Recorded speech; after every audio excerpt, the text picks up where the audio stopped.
He looked at her across the table, in front of the nurses, the other doctors, everyone who worked with her, and said it loud enough that the whole room went quiet. "You were never part of my life. You were a mistake I tolerated." Claire Whitmore didn't cry. She didn't throw anything. She just stood up, picked up her coffee cup, and walked out the door. 41 days later, her father was dead. And 3 weeks after that, she found the envelope. That envelope broke everything she thought she knew. About her father, about the quiet life he lived, about the danger he had been carrying alone for years. If you were holding that USB drive right now, knowing that somewhere out there, people had already killed for it, what would you do? Stay with us until the end of this story. If it moves you, hit that like button and drop a comment telling us what city or country you're watching from. We read every single one, and we want to see how far this story travels. The morning her father died, Claire Whitmore was on hour 11 of a 14-hour shift. She was standing in the hallway of Millfield Community Clinic in Denton, Ohio, a town of roughly 12,000 people where almost everyone knew everyone, and where the emergency cases were usually farm equipment accidents or elderly patients who had waited too long to call anyone. She had a chart in one hand and a cold cup of coffee in the other, and she was trying to remember whether she had eaten anything since 6 that morning when her phone buzzed. The number was her father's landline. She almost didn't answer. She and Richard Whitmore had not been speaking easily for the past few months. Not because of any dramatic falling out, but because of the way things sometimes grow quiet between people who love each other and don't know how to say so. She had been busy. He had been alone in that house since her mother passed 4 years before. The silences between their phone calls had been getting longer, and neither of them had done anything about it. She answered. It wasn't her father. It was his neighbor, Don Mercer, a retired plumber who lived 2 houses down and had known Richard for 30 years. Don's voice was careful the way voices get when someone is trying not to say a terrible thing directly. Claire, he said, "Honey, I think you need to come home." Richard Whitmore was 68 years old. He had been in reasonable health, a little high blood pressure, the kind of stiff back that came from decades of sitting at an accountant's desk. He walked the same 2-mile loop around his neighborhood every morning at 7. He was not the kind of man you expected to find collapsed in his garage on a Tuesday, but that was where Dawn found him, face down on the concrete, his hand still wrapped around the handle of a socket wrench, like whatever stopped his heart had come on him so fast he hadn't had time to let go. The county coroner ruled it cardiac arrest, quick, probably painless. Claire stood in her father's kitchen 2 days later, still in the clothes she had driven 5 hours in, and nodded at everything the coroner's assistant told her, because nodding felt like the only thing her body knew how to do. She did not cry until she was alone in his bedroom, sitting on the edge of his bed with his cardigan in her lap, pressing her face into the wool and breathing the particular smell of him, Old Spice, and the particular cold weather staleness of a house where a single person lived. And then she cried until she thought something in her chest might actually break. Maisie was with her, 7 years old, small for her age, with Richard's gray-green eyes and a habit of chewing the ends of her hair when she was anxious. She stood in the doorway of her grandfather's bedroom and watched her mother cry, and then she came over without saying anything and pressed her small body against Claire's side. They sat like that for a long time. That was the worst of it, at first. The grief was enormous but ordinary, the kind that comes for everyone eventually. Claire took 2 weeks off from the clinic. She sorted through her father's paperwork, called his insurance company, made the arrangements. She sold his car to a man from the next town over who paid in cash and asked no questions. She was practical about most of it, the way she had learned to be practical about things that hurt. She did not go into the garage for the first 10 days. It was a small garage, 1 car, a workbench along the far wall, pegboard with tools hung in the outlines her father had traced around each one, so he always knew where to put them back. He had been a methodical man, the kind who kept receipts sorted by year in labeled folders, who changed the furnace filters on the 1st of every month and wrote it down in a notebook. Being inside his garage felt like being inside his mind, orderly, slightly spare, precise. Claire was looking for his winter tools. Snow shovel, ice melt, things she would need to bring back to Denton since she had none of her own. She was crouched down, checking the lower shelf of the workbench, when her knuckles knocked against something wedged into the gap between the bottom shelf and the backboard. She thought it was a rag at first, something he'd shoved back there and forgotten. She pulled it out. It was an envelope, water-stained around the edges, sealed with the kind of tape that had dried and gone brittle. Her name was written on the front in her father's handwriting.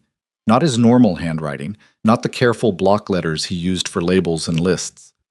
This was rushed, the kind of writing that comes when someone's hand isn't quite steady. Claire sat down on the cold garage floor.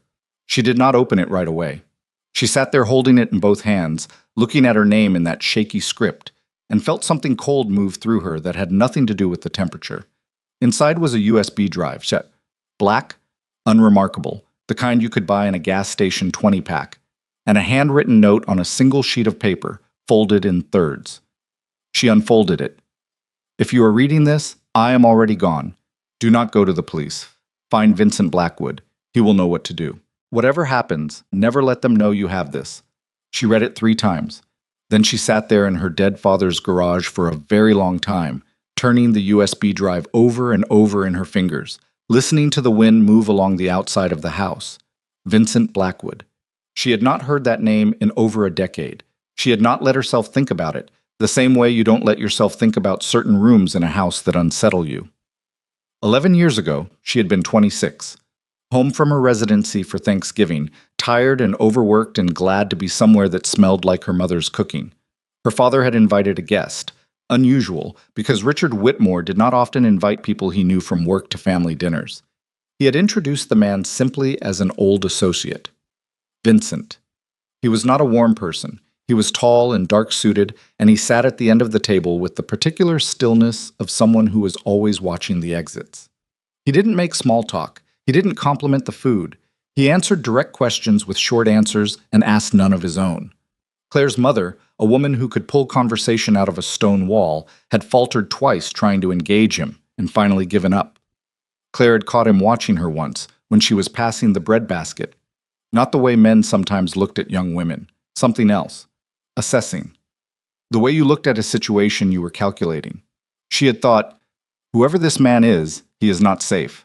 Whatever he does for a living, it isn't what my father said it was. She had forgotten about him. Life had moved on. Residency, the clinic, marriage, Maisie, divorce. And somewhere in the middle of all of that, the memory of a strange, quiet man at a Thanksgiving dinner had faded to almost nothing. Now she was sitting in a garage holding a note that told her to find him. She drove back to Denton the next morning. Maisie slept the whole way, curled in the back seat with her jacket pulled over her shoulders like a blanket. Claire drove with both hands on the wheel and the USB drive in her jacket pocket, and her father's note folded inside her wallet, and she told herself she was going to think this through carefully before she did anything. She was not careful. She was afraid. She spent 3 days at home, going through the ordinary motions, opening the clinic, doing her rounds, making Maisie's lunches, helping with homework. She did everything the same as always. She smiled at the right moments. She answered questions. From the outside, she looked like a woman grieving quietly, which is exactly what she wanted people to see. At night, she sat at her kitchen table with her laptop and searched for Vincent Blackwood. There was not much.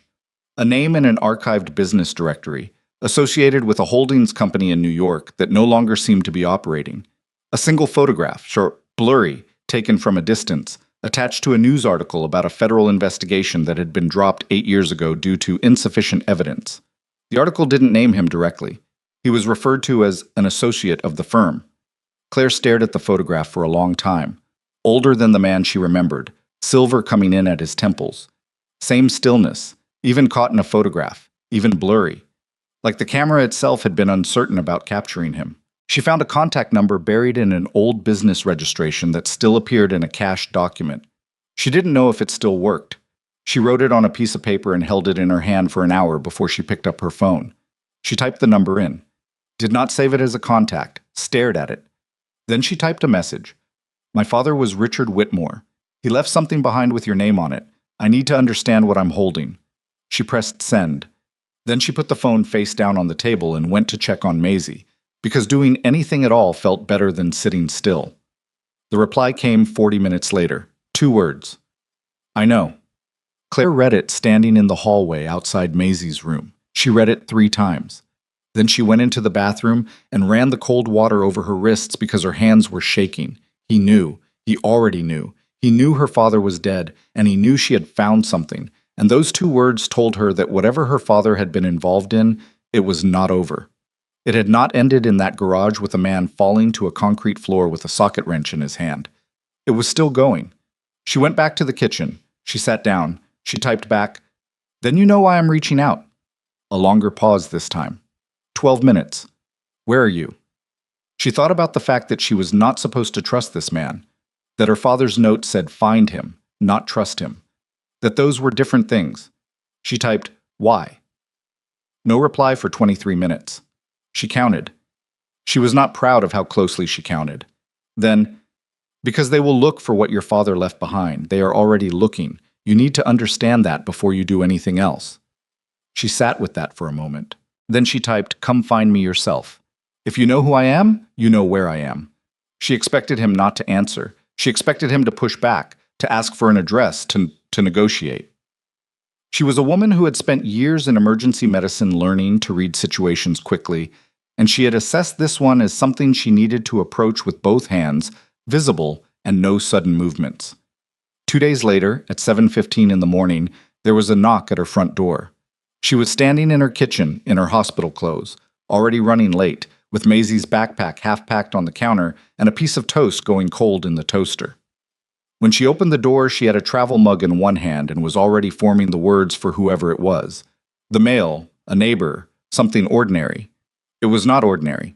Vincent Blackwood was taller than she remembered, or maybe she had shrunk the memory of him over the years, the way we sometimes make threatening things smaller in our minds so we can get through the days. He was wearing a dark coat, his hands in his pockets, and he was looking at her with the same flat, calculating expression she remembered from her mother's dinner table. He was older. The silver she had seen in the photograph was real. It ran through his dark hair at the temples and threaded through a jaw that hadn't been shaved in a few days.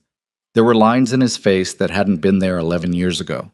The kind of lines that come from things that happened, not just time passing. He said nothing. He just looked at her.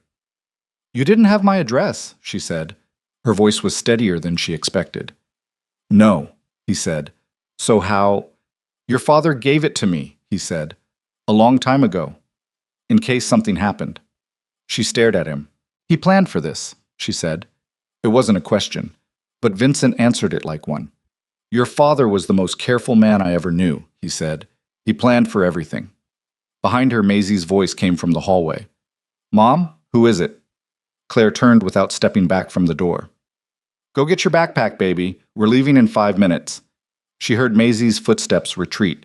She turned back to Vincent. "I need to get my daughter to school," she said. "I know." "And then," she said, "you are going to come back here and you are going to tell me everything, not some of it, everything." Vincent looked at her for a moment, that same measuring, deliberate look, and something shifted in it that she couldn't quite name. Not softness. Nothing that simple. Something more like recognition. "Your father said you'd be like this," he said. "Like what?" "Like someone who didn't scare easy." She held the door open. "Be here at 9. Don't make me wait." She closed the door before he could answer. Her hands were shaking again when she went back to the kitchen. She picked up the cold toast and threw it in the trash because she couldn't imagine eating it. She finished packing Maisie's backpack with practiced mechanical movements. Snack, water bottle, folder, permission slip she kept forgetting to sign. She had told a man who she strongly suspected was a career criminal to show up at her house at 9 o'clock in the morning. She had done it because her father had trusted him. Because her father, the most careful man she had ever known, had written his name on a piece of paper and hidden it in a garage and said find him, not run, not go to the police, not protect yourself. Find this man. She drove Maisie to school on autopilot. Maisie talked about something that happened at recess the day before. A dispute over a jump rope that had escalated to what Maisie described with great seriousness as a whole situation. Claire nodded and asked questions in the right places, and kept both hands on the wheel and did not think about the USB drive sitting in the inside pocket of her work bag. She kissed Maisie at the door of the school. Maisie hugged her tight around the waist, tighter than usual, and then ran off without looking back because that was how Maisie always left places she loved. Fast, committed, not looking back. Like she wasn't afraid. Claire watched until she was through the door. Then she drove back home and sat in her driveway and waited for 9 o'clock. At 9:02, a black car she didn't recognize pulled up to the curb. Vincent Blackwood got out alone. He came up the walk the same way he'd stood at the door. Unhurried, with that particular quality of stillness that said the world moved around him, not the other way around. Claire had put coffee on. She didn't know why. Something to do with her hands. She let him in. He stood in the middle of her kitchen and looked around it in a way that felt less like curiosity and more like cataloging. Exits, windows, angles. She noticed it. She didn't say anything about it. She poured 2 cups. She set one in front of him. She sat down across the table. "My father," she said, "was a retired accountant." "Yes," Vincent said. "That's what I was told." "That's true," he said. "That's what he was." "But," Claire said. "But," Vincent said, "for 8 years he also worked with me." The way he said it, the particular flatness of it, the complete absence of apology or softness, told her that this man was not going to protect her from anything.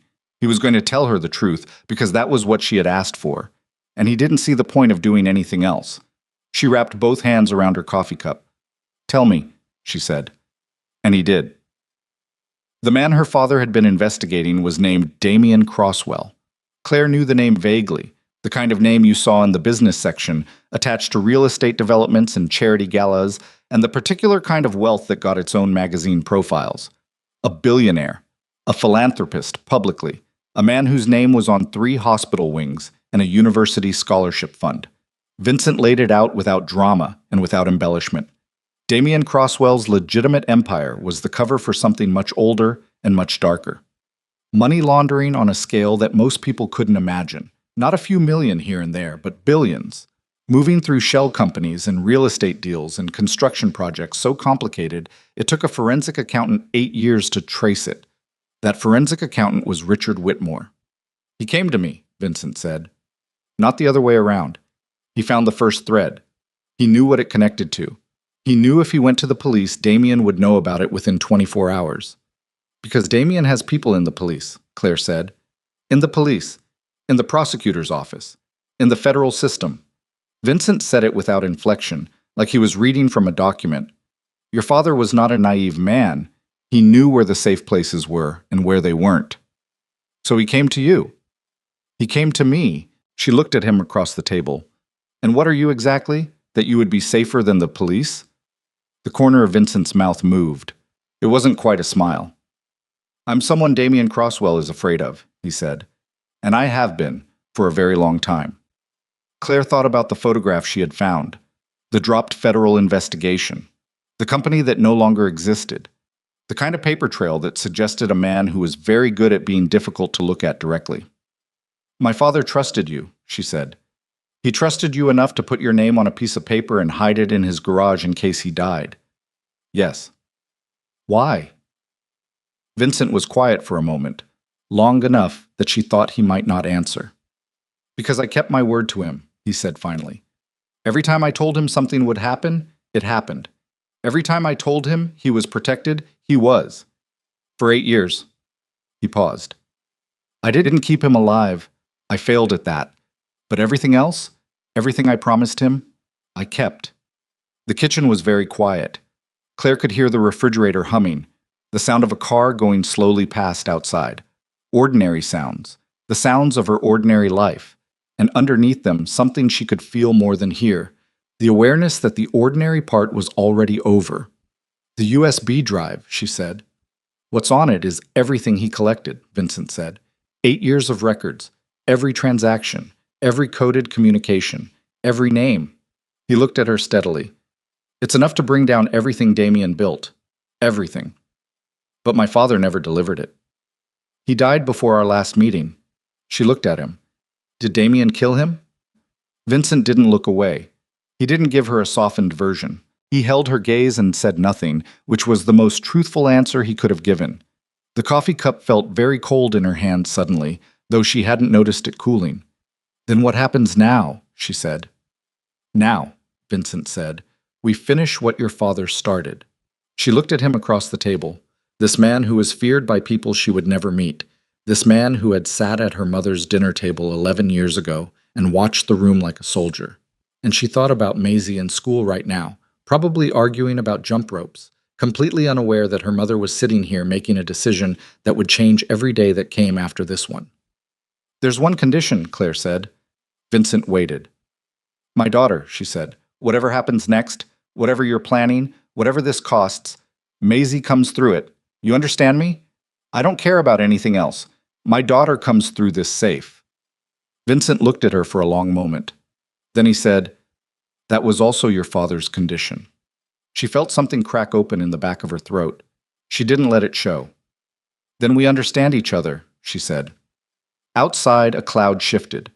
The light in the kitchen changed slightly, going from pale to something cooler and more serious, and Claire Whitmore sat across from a man the world was afraid of and felt, for the first time since she had found that envelope in the cold garage, something that was almost like clarity.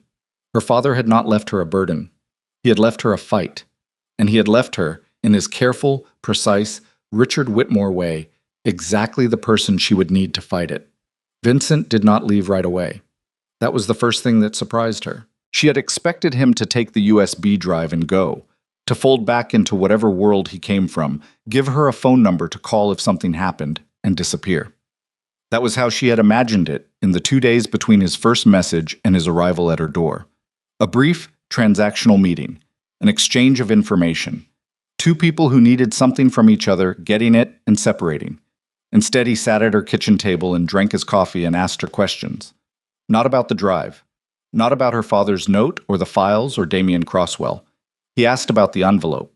When exactly she found it, how it was sealed, whether she had moved it from its original position before opening it, whether anyone had been inside the garage between the time she arrived and the time she discovered it. He asked each question in the same flat, unhurried tone, and when she answered, he listened with a completeness that was almost uncomfortable, like he was recording everything behind those dark eyes, and nothing she said would be forgotten. "You moved it," he said. "I took it inside," she said. "Yes." "Where is it now?" "My bag." She nodded toward the canvas work bag hanging by the door. "The drive is in there too. Anyone in this house since you got back from your father's?" "Maisie, her babysitter, 2 afternoons. My colleague Petra dropped off food the first day." "Petra." "She's been my colleague for 6 years. She brought soup." "Did she come inside?" Claire looked at him. "She's not a spy, Vincent." "Did she come inside?" "Into the kitchen, for about 10 minutes. He nodded slowly, absorbing it. Then he looked at the bag by the door. "I need to see what's on the drive," he said. "I figured." "Here. Now. Not somewhere else. It has a password," Claire said. "I already tried." Something moved across his face. Not surprise exactly, more like confirmation of something he'd already assumed. He reached into his coat pocket and set a small notebook on the table between them.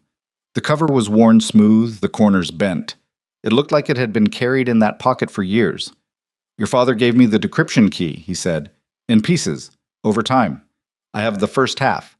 The second half is on that drive, embedded in one of the files. The 2 parts have to be entered simultaneously." Claire stared at the notebook.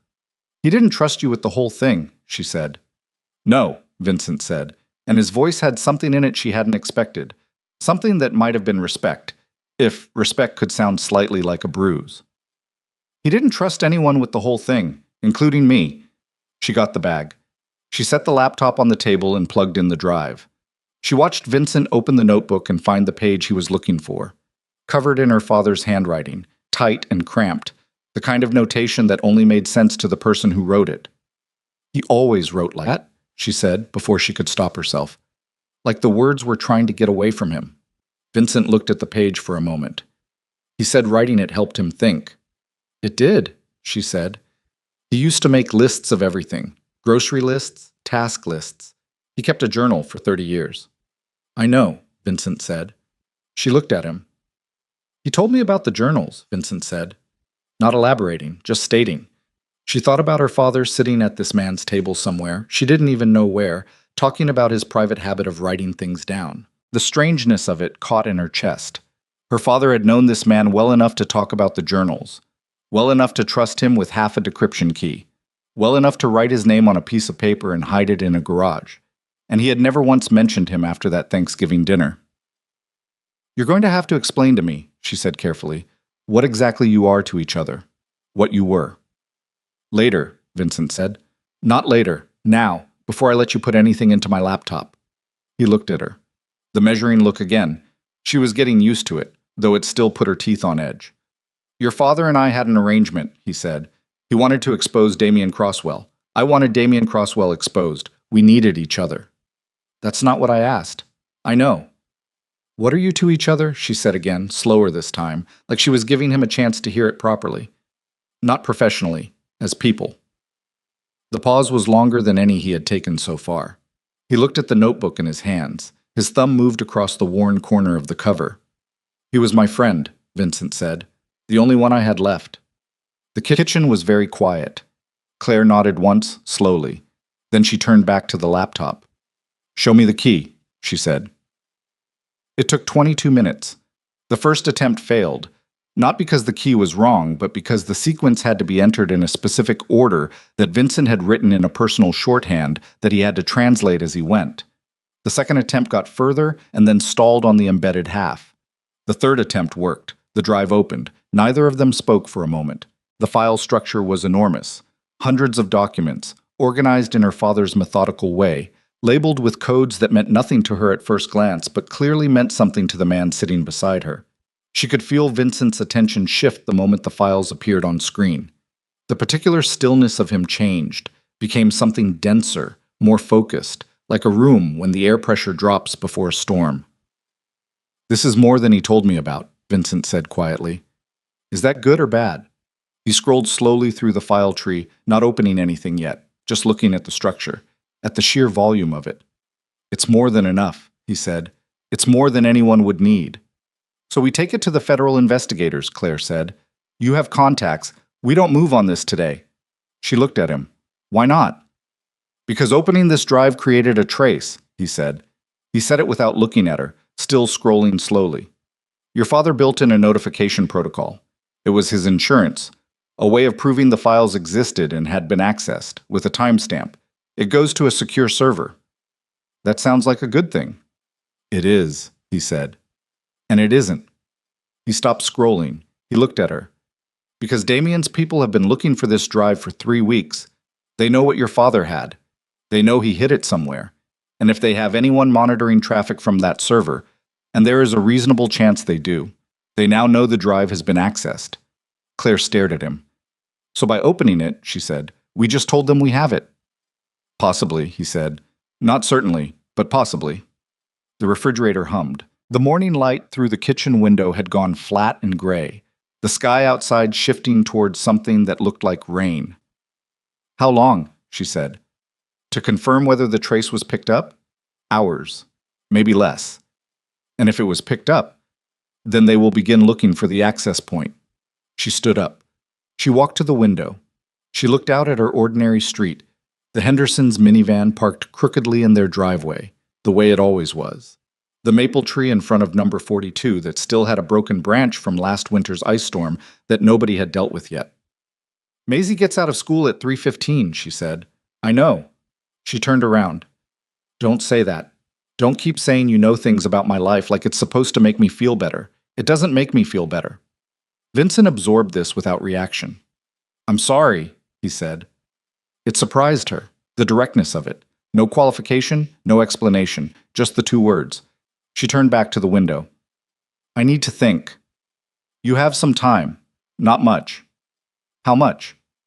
If the trace was picked up immediately, 4 hours. If it takes them longer to identify the access point, maybe 12. If we're fortunate and nothing was flagged, longer. And what does your gut tell you? A pause. My gut tells me to assume 4. She thought of Maisie sitting in her 2nd grade classroom right now, working on something, completely unbothered. She thought of Richard's note. Whatever happens, never let them know you have this. They already knew, or they might. And in this situation, might was the same as yes. She turned around. Call whoever you need to call. Tell them to watch the school. Vincent was already reaching for his phone. He made 2 calls, both brief. Both in a low voice she didn't try to follow.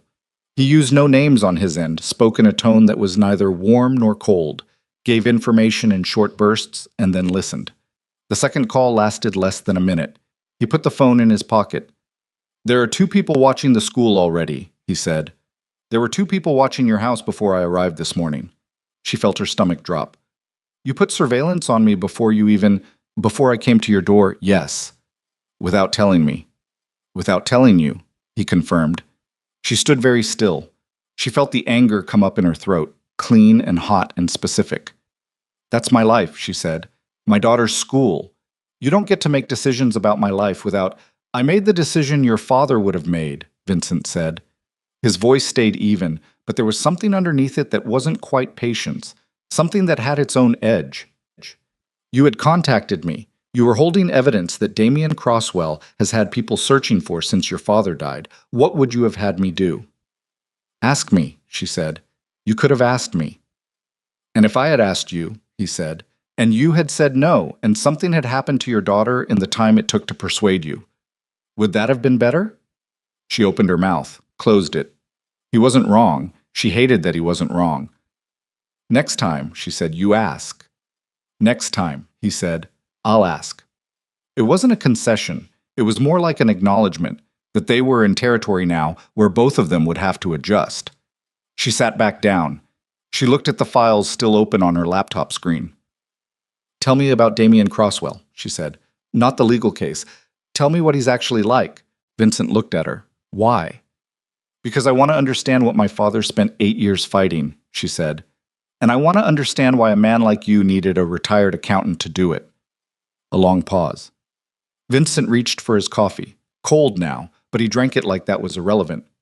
Damien Crosswell, he said slowly, is not a man who does his own violence. He never has been. In 30 years of criminal investigation, no one has ever connected him directly to a single act of violence. Everything goes through layers, contractors, intermediaries, people who work for people who work for people. He builds systems the same way he builds buildings. Foundation first, then the structure around it so you can't see the foundation anymore. But the violence is there. It's always there. My father, your father, Vincent said, and he set the cup down, was not supposed to look like what it was. A cardiac event in a man his age, with a history of mild hypertension. No one was going to question it, and they didn't. She breathed through that, in through the nose, out through the mouth, the way she had learned to breathe through things in emergency medicine when she needed to stay functional. What was it, actually? We don't have proof yet, Vincent said. That's part of what we're going to get. What do you think it was? He held her gaze. I think your father was given something that accelerated a cardiac event that might have happened naturally in another 5 or 10 years. Something undetectable in a standard post-mortem, but detectable now. If we can get the right examiner involved, yes. She looked at the table. There was a small stain on the wood near the edge, coffee, from weeks ago, that she had wiped up but never fully removed. She looked at it because it was something solid and real and hers. He was murdered, she said. The word felt like pressing on a bruise. I believe so. And you believe it because the meeting we had scheduled, the final handoff, when he was going to give me the full drive, was 3 days after he died. Vincent's voice stayed level, but something in his jaw tightened slightly. The timing was not coincidental. Someone knew about that meeting. She looked up. Someone who knew about the meeting. Yes. Meaning someone in your circle. The pause that followed was exactly 1 beat too long. I have been considering that possibility, Vincent said. Considering, she said. You've known for 3 weeks and you've been considering. It takes time to identify. There's a leak, she said. On your side. Someone told Damien about the meeting. Someone who knew when and where it was. And you have been sitting on that for 3 weeks. His expression didn't change, but something behind it did. Something that looked for the first time like discomfort. I couldn't move on it until I knew you were safe and the drive was accounted for, he said. Your father's priority was clear. I don't care about his priority right now, she said, and her voice came out harder than she expected. I care about the fact that there's someone in your organization who helped kill my father, and you haven't dealt with it. I haven't identified them with certainty. But you have suspects. He looked at her for a long time. Yes, he said. Tell me. No. She stared at him. Excuse me? Not yet, he said. If I tell you and I'm wrong, you will have information that could get the wrong person hurt. If I tell you and I'm right, he stopped. Something moved through his face. If I'm right, the person I'm looking at is someone I have known for 11 years. I need to be certain before I say his name to anyone. She heard it then, underneath the flatness of his voice, underneath the control. Something that wasn't purely strategic, something that cost him. Someone you trusted, she said. He didn't answer. She said, I'm sorry. He looked mildly startled, like that was not what he had expected. My father trusted you completely, she said. You trusted someone who may have gotten him killed. I understand why you need to be certain. He looked at her for a moment, and then away, out toward the gray window, the ordinary street, the ice storm branch that nobody had fixed. His name is Marcus Webb, he said quietly. He's been with me since the beginning. He was at the meeting where I told your father we were 6 months out from the final handoff. The name meant nothing to her, but the way Vincent said it meant everything. You've known for a while, she said. Haven't you? I've suspected for a while. How long? Since the day after your father died. She thought about that. 11 days. 11 days of Vincent Blackwood carrying this, knowing his most trusted person might have betrayed them both, and moving forward anyway. Putting surveillance on her school, approaching her carefully, sitting here at her kitchen table answering questions. What does Marcus know about me? She asked. That Richard had a daughter, your general location. He was not present for any discussion of the drive's specifics or the decryption key. But he knew about the final meeting. Yes.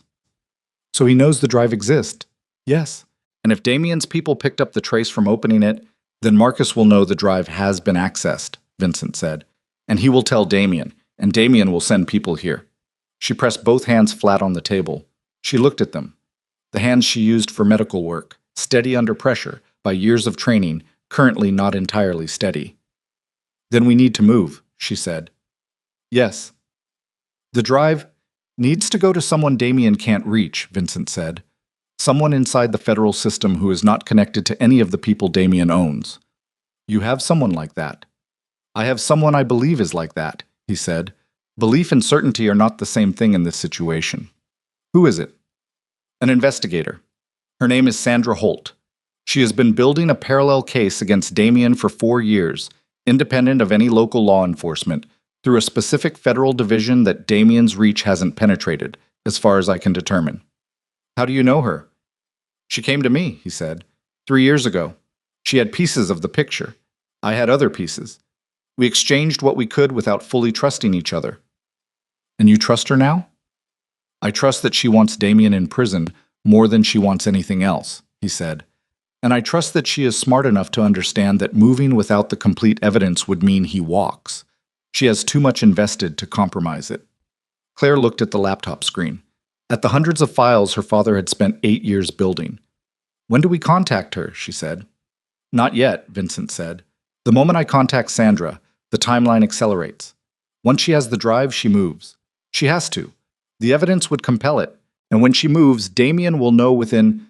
The phone in his pocket buzzed. He took it out, looked at the screen. Something changed in his face. A very small shift, but Claire was watching closely enough to catch it. A tightening around the eyes. The jaw. He answered. Yes. She watched him listen. He said nothing for 30 seconds. Then, where? Another pause. How many? A pause. Keep them there. Don't engage. He ended the call. He put the phone back in his pocket and stood up in one smooth motion, the chair pushing back quietly on the kitchen floor. We need to move now, he said. There are 2 vehicles that have been circling this street for the past 18 minutes. Claire was already on her feet. Maisie, my people are at the school. She's safe. She doesn't leave that building until I say so. He was already moving toward the window, not looking out of it directly, angling to the side, checking the street without being visible. You need to pack what you need. 10 minutes. Pack for how long? He looked at her. I don't know yet. That's not... Claire. He said her name for the first time. The sound of it in his voice, flat, direct, but with an urgency underneath it, cut through her. 10 minutes. I'll explain everything I can in the car. Right now you need to move. She moved. She went upstairs and she pulled the go bag she kept for travel emergencies. A habit from residency, when she had learned to always have something ready. And she stuffed it with the essentials the way she had been taught to think about emergencies. Medication first, documents second, then clothing. She grabbed Maisie's small purple backpack from the closet and packed it without thinking too hard, knowing she had maybe 8 minutes, knowing that thinking too hard was the enemy of moving fast. She came downstairs. Vincent was on the phone again, 2 words in, a pause. 2 more words. He saw her and nodded once. She picked up her laptop and unplugged the drive and put it in her work bag, and then she thought about something and went back to the kitchen and took a photograph of her father's note, the one she kept in her wallet, because she had not copied it yet and she did not want to lose it. Her father's handwriting on her phone screen.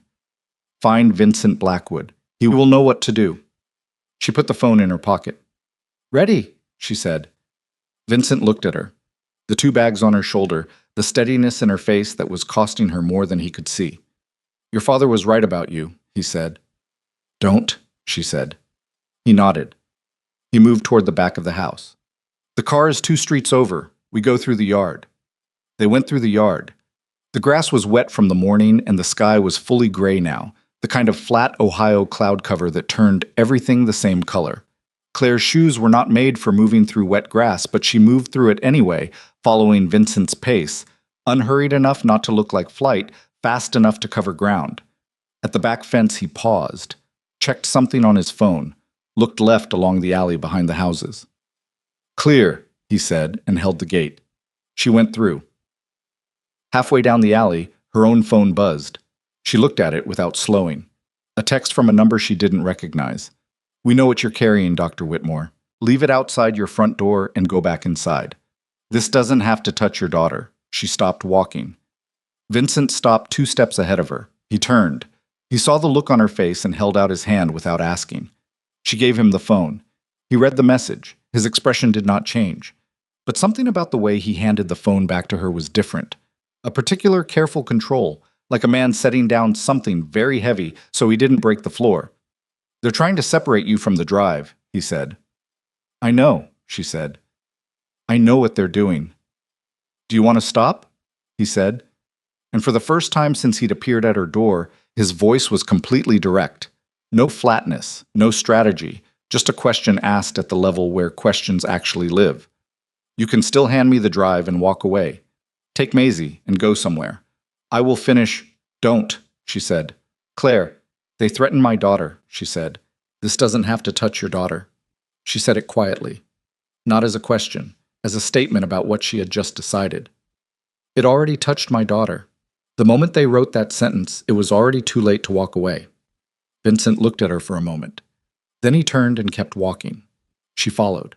The car was a dark gray sedan, unremarkable, parked behind a hardware store on Callaway Street. The man behind the wheel was broad-shouldered and said nothing when they got in. Just started the engine and pulled out smoothly, like this was a routine pickup. Where are we going? Claire said. Somewhere they won't expect, Vincent said. That's not an answer. It's the only answer I have right now. He was looking at his phone, reading something. His thumb moved across the screen. We have a 2-hour window before Marcus would be able to confirm the trace back to your address, if I'm right about him. And if you're wrong about Marcus, then someone else told them, which means the problem is bigger. He looked up from the phone. Which means we move faster.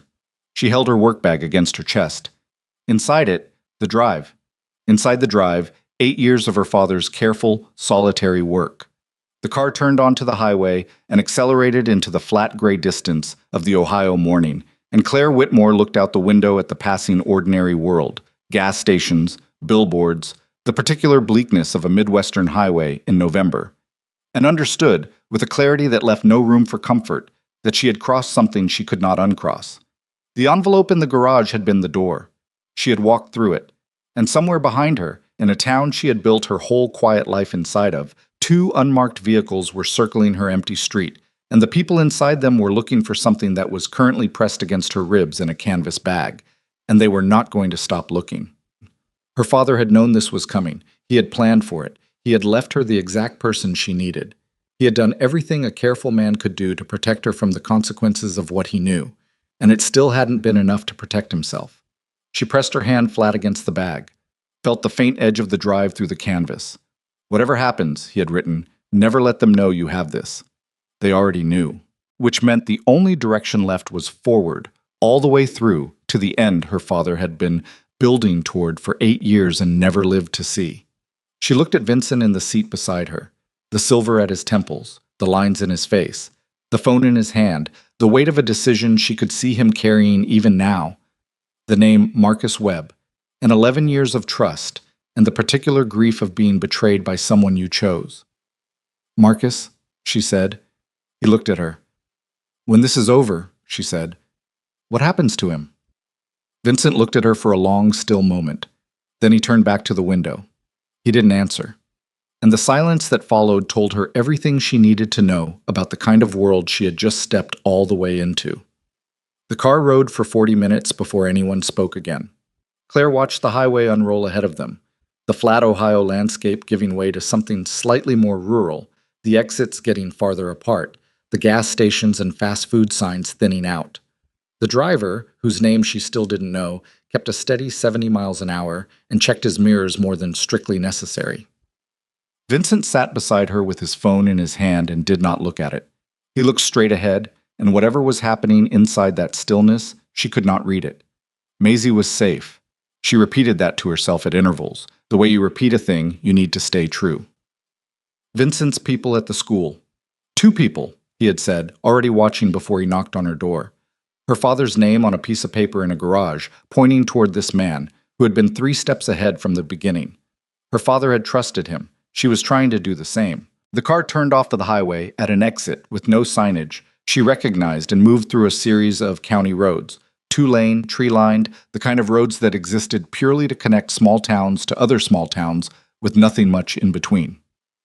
After 12 minutes of this, the driver turned into a gravel driveway that disappeared through a break in a tree line and ended at a single-story house set back from the road, surrounded by enough land on all sides that the nearest neighbor would be a sound-requiring distance away. The house was not abandoned. The porch light was on. Someone had cut the grass recently. Whose house is this? Claire said. Mine, Vincent said. She looked at him. Technically, he said, it belongs to a holding company that belongs to another holding company. He opened the car door. But I bought it 6 years ago. I stay here occasionally. You have a safe house in Ohio. I have several things in several places, he said, without particular satisfaction. Your father knew about this one. She followed him inside. The interior was sparse but not cold.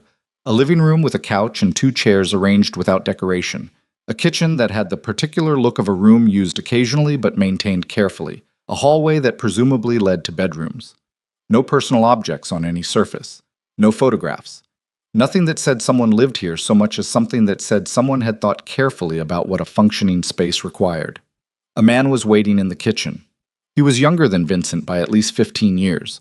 Early 40s, lean, with the particular kind of alertness that comes from a background in something physical and disciplined. He had a laptop open on the kitchen table and stood up when they came in. This is Garrett, Vincent said. He handles certain technical matters for me. Garrett looked at Claire with a directness that was not rude but was not warm either. Dr. Whitmore, he said. A statement, not a greeting. The trace, Vincent said to him, before Claire could respond. Garrett turned back to the laptop. Picked up within the first 90 minutes, he said. They flagged the server ping and ran the IP back to a regional router in Denton. They don't have a precise address yet. They'll have the street within the hour if they're running the standard protocol. They'll have the street, Claire said, but I won't be on it. Correct, Garrett said. But your neighbors will be, and they'll ask questions. He glanced at Vincent. They sent someone to the clinic as well, 40 minutes ago, asking about Dr. Whitmore's schedule. Claire felt the blood leave her face. The clinic.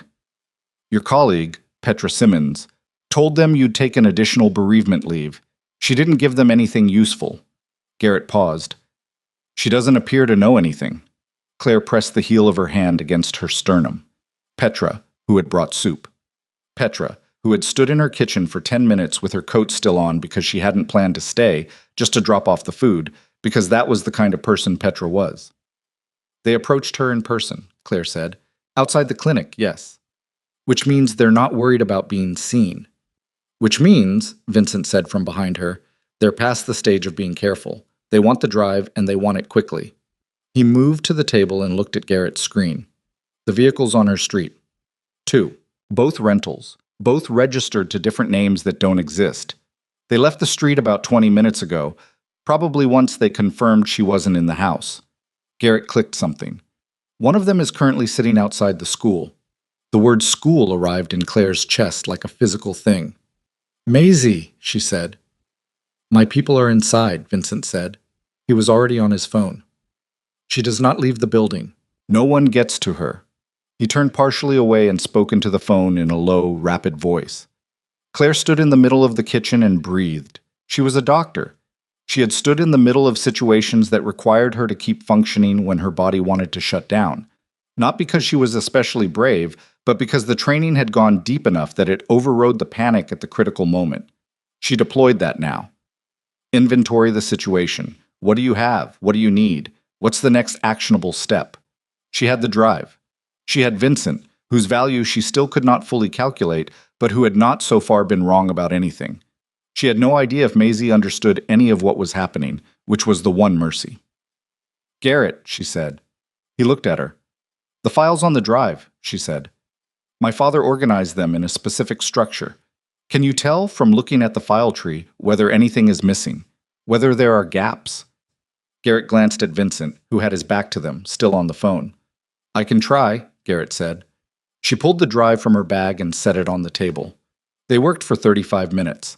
Garrett moved through the file structure with practiced efficiency, cross-referencing something on his own laptop that Claire could not see fully. She sat beside him and watched, asking occasional questions that he answered without condescension, which she appreciated. Vincent came back to the table. He stood at the end of it, not sitting, with his phone in his hand and an expression that had settled into something colder than what she'd seen before. Problem, he said. Garrett kept working. What kind of problem? Claire said. I reached out to Sandra Holt, Vincent said. Through a channel I've used twice before to communicate with her, the channel came back dead. Dead meaning the contact point has been deactivated, he said, meaning either Sandra shut it down herself or someone shut it down for her. The kitchen felt slightly smaller. She could have shut it down herself, Claire said. She could have, he said, if she had a reason to go dark, if something changed on her end. He set his phone face down on the table. Or she has been compromised. Compromised meaning what specifically? Meaning someone reached her before we did, he said, and made it impossible for her to receive this. He looked at the drive on the table between them. Claire looked at it too, at the small black rectangle that her father had spent 8 years filling. That had cost him everything to build, and that now existed in a landscape where the person they had planned to give it to might be unreachable. There's another way in, she said. There has to be. You spent 8 years building toward this. There must be a contingency. There are contingencies, Vincent said. Most of them take time we may not have. Most of them, Garrett said, without looking up from his screen. Both of them looked at him. There's one that doesn't take time, he said. He clicked something, turned the laptop so Vincent could see. This. Claire watched Vincent look at the screen. She watched the particular stillness of his face as he read whatever was there. No, he said. It's the fastest path. I said no. Vincent. Garrett's voice had the tone of someone who had argued this before, who knew the shape of the wall they were pushing against. We don't have Sandra. We don't have the standard channel. We have 4 hours before Damien's people have a confirmed location on her and an unknown leak inside your organization. This is the path. What path? Claire said. Neither of them answered immediately. What path? She said again. Vincent looked at her. There is a man named Ray Colton, he said. He is a senior partner at a federal law firm that has direct access to the investigative division Sandra works through. He has handled whistleblower cases of this scale before. He has a track record of protecting evidence and the people who come forward with it. That sounds good, Claire said. What's the problem? The problem, Vincent said, and something moved through his jaw, is that Ray Colton's firm has worked against me in the past. He is not a friend. He has tried, twice, to build cases that would have put me in prison. Has he broken anything illegal to do it? No. So he's a federal lawyer who follows the law and has tried to prosecute you, essentially. And you're saying no to using him because of personal history. I'm saying no, Vincent said, because the moment we walk into Ray Colton's office, everything I've spent 15 years building becomes visible. Every operation, every arrangement, every agreement I've kept in the dark to stay functional. He held her gaze. He will not stop at Damien Crosswell. He will come for me as well, and for everyone associated with me. The kitchen was very quiet. How many people, Claire said carefully, are associated with you? Enough, he said, that it is not a simple answer. She sat with that for a moment. She looked at Garrett, who had gone back to his screen with the expression of someone who had already said his piece and was waiting for the room to catch up. She looked back at Vincent. My father knew about this option, she said. Didn't he? Vincent's expression didn't change, but the pause was 3 beats too long. He did, Vincent said, and he knew what it would cost you. Yes. And he chose it anyway, she said. He built it into the contingencies. He put it on Garrett's list. Your father was a thorough man, Vincent said. His voice was flat, but there was something beneath the flatness that had changed. Something that sounded at its very bottom like a man standing at the edge of something he'd been walking toward for a long time and not entirely wanting to arrive. He trusted you to do it anyway, Claire said, when it came down to it. He was optimistic. He was right about you, she said, wasn't he? A long silence. Then Vincent's phone buzzed. He looked at it, and the expression that crossed his face then was the first one she had seen on him that she could not immediately interpret. It was not alarm. It was not calculation. It was something rawer than either, and it lasted only about 2 seconds before the control came back down over it. But she saw it. What? She said. He turned the phone so she could read the screen. It was a message from a number saved only as a single letter, M. The message read, She's gone, Vincent. I'm sorry. Sandra Holt was found in her apartment this morning. They're calling it a suicide. Claire read it twice. She became aware of the sound of the refrigerator, the tick of something cooling in the walls of the house. Garrett had stopped typing. She's dead, Claire said. Yes. They killed her. It will be investigated as a suicide, Vincent said. It will probably be closed as a suicide. There will be paperwork and a finding and a case number, and 6 months from now, no one will be looking at it. The same way they were going to close my father. Yes. She stood up. She pushed the chair back and walked to the kitchen window and looked out at the tree line. Bare branches, gray sky, the kind of landscape that offered nothing. She pressed her forehead against the glass for just a moment. The cold of it was startling and real. Sandra Holt. A woman she had never met. A woman who had spent 4 years building a case because she believed in it enough to keep going. Dead in her apartment on a Tuesday morning because she had been close enough to the truth that someone decided she was a problem, like her father. The same hand. The same decision made by the same man from behind his layers and intermediaries and systems, the way Damien Crosswell did everything, so far back from the act that nothing would ever stick. She turned around. Marcus Webb, she said. Vincent looked at her. Was Marcus Webb the only person who knew about Sandra Holt, she said. The only person in your organization who knew about her and the channel and the connection. Vincent said nothing. Vincent. No, he said. She felt it before she understood it fully. Who else? 3 people in my inner circle knew about Sandra, he said. His voice had gone very quiet. Marcus. A woman named Diane Cross, who handles legal strategy, and... He stopped. And, Claire said. And Garrett, he said. Garrett looked up from his screen. The room changed. It was not dramatic. Nobody moved suddenly. No one raised their voice. It was just the 3 of them in a kitchen in a farmhouse on a county road in Ohio, and the air between them became something entirely different in the space of 3 seconds. Garrett's face was completely still. Garrett, Vincent said. Just the name. No accusation in it yet. Just the name held out between them. You need to think very carefully, Garrett said, about what you're about to say. I need you to tell me where you were this morning, Vincent said, before you came here. I was monitoring the, specifically, Vincent said, building by building. Account for this morning. Garrett closed the laptop. He set his hands flat on the table. His face had not changed, had not gone defensive or guilty or frightened. It had simply gone to a particular blankness that Claire recognized from emergency rooms, from people who had made a decision and were now waiting for the consequences. I'm not going to do this in front of her, Garrett said. Yes, Vincent said. You are. Vincent, Sandra Holt is dead, Vincent said. The flatness in his voice had become something else now, harder, hotter underneath, contained with obvious effort. Richard Whitmore is dead. And the first thing that happened when the drive was accessed, the very first thing within 90 minutes, was that a vehicle appeared at that school. He took 1 step closer to the table. The only person who knew where Maisie went to school, beyond myself, was you. I told you when I was setting the surveillance. You were the one who confirmed the school's location. The clock on the kitchen wall ticked.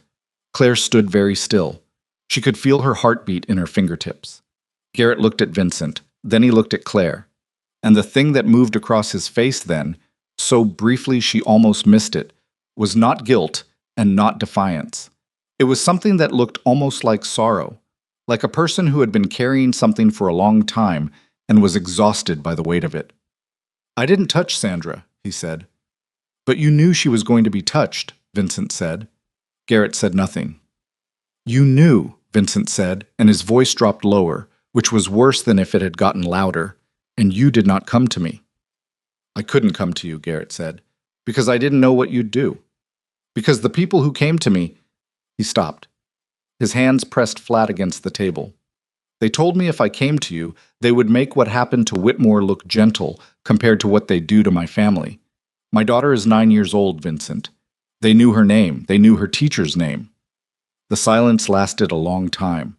Claire listened to it. She understood it, the specific terror underneath what Garrett had just said. Her own daughter's face moved through her mind and she forced it back. What did you give them? Vincent said. The channel to Sandra, the school location, the general timeline of when the drive would be accessed. Garrett's voice was flat now, stripped of everything. They said they just wanted the drive. They said if I helped them find it before it was used, they'd leave everyone alone. They said, Vincent repeated. I know, Garrett said. I know how it sounds. They killed Richard Whitmore, Vincent said. They killed Sandra Holt, and you believed them when they said they just wanted the drive. Garrett closed his eyes for 2 seconds. I was trying to protect my daughter. I know that, Vincent said, and something in his voice very briefly broke into something human. I know that's what you were doing, and I understand it. He was quiet for a moment. And it doesn't change what I have to do. Garrett opened his eyes. He looked at Vincent with an expression that had given up expecting anything. Where are they? Vincent said. All of them. Where does Damien's coordination happen from? I don't know the top level. What do you know? There's a man named Soto, Garrett said. He's the operational layer between Damien and the contractors. He's been running the search for the drive. I have a phone number and an address in Columbus where they've been staging from. Give it to me, Vincent said. Garrett told him. Vincent looked at him for a long time after. Claire watched the two of them and said nothing, because there was nothing she could say that was useful. This was between them. The weight of 11 years, the specific damage of betrayal by someone you trusted completely, the fact that understanding a thing didn't make it hurt any differently. Garrett, Vincent said finally. Yeah. Your daughter's name. Garrett looked at him. Tell me her name, Vincent said, and where she is right now. Something moved through Garrett's face then, something vast and complicated. Emma, he said. She's with my sister in Cleveland. I sent them last week when things started. I'll make sure they stay safe, Vincent said, regardless of what happens from here. He said it without inflection, without making it into a promise or a performance. He said it like a man stating a fact that had already been decided. Garrett looked at the table. Okay, he said. Vincent turned to Claire. We need to leave this location, now. If he gave them the school, he gave them this address as well. Did you give them this address? Claire said to Garrett. Garrett looked at her.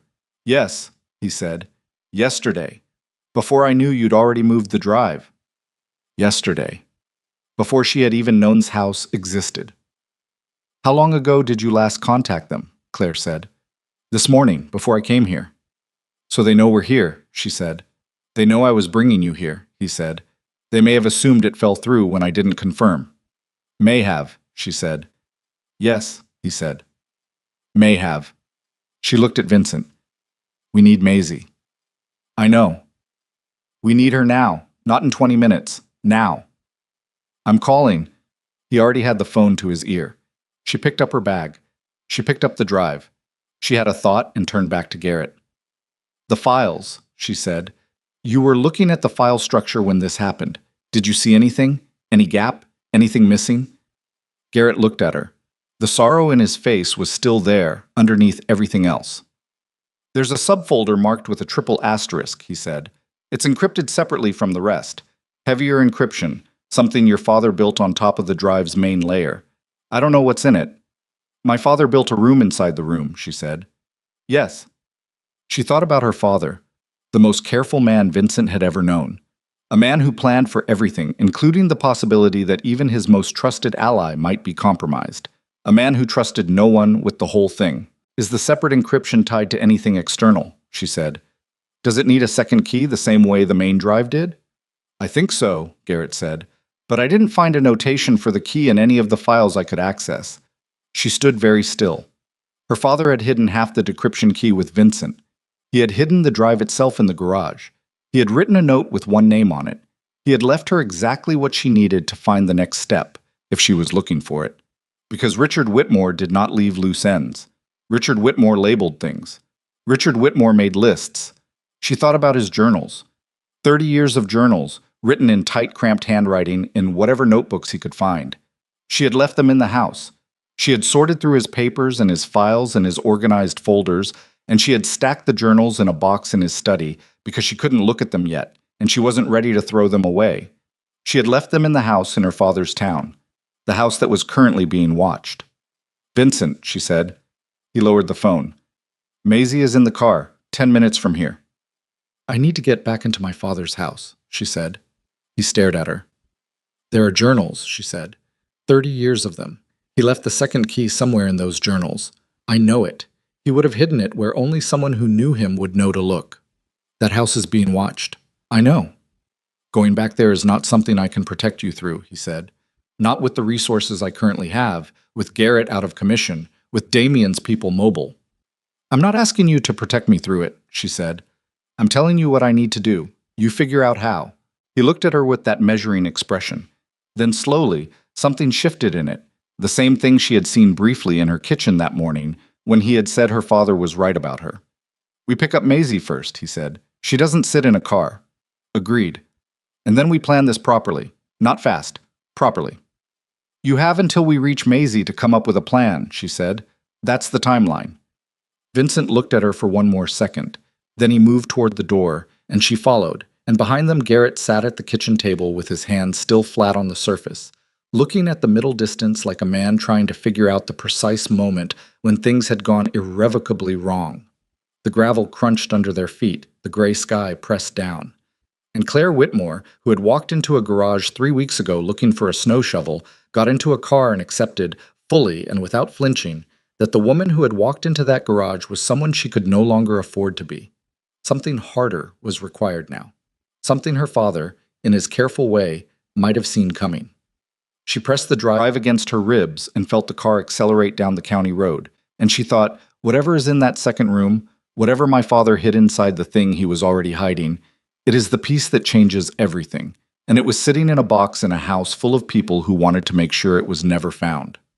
Maisie was sitting in the back seat of a black SUV in the parking lot of a Lutheran church 3 miles from her school, still wearing her backpack, eating a granola bar with the focused concentration of a child who had been told to stay calm and had decided the best way to do that was to eat something. She looked up when Claire opened the door.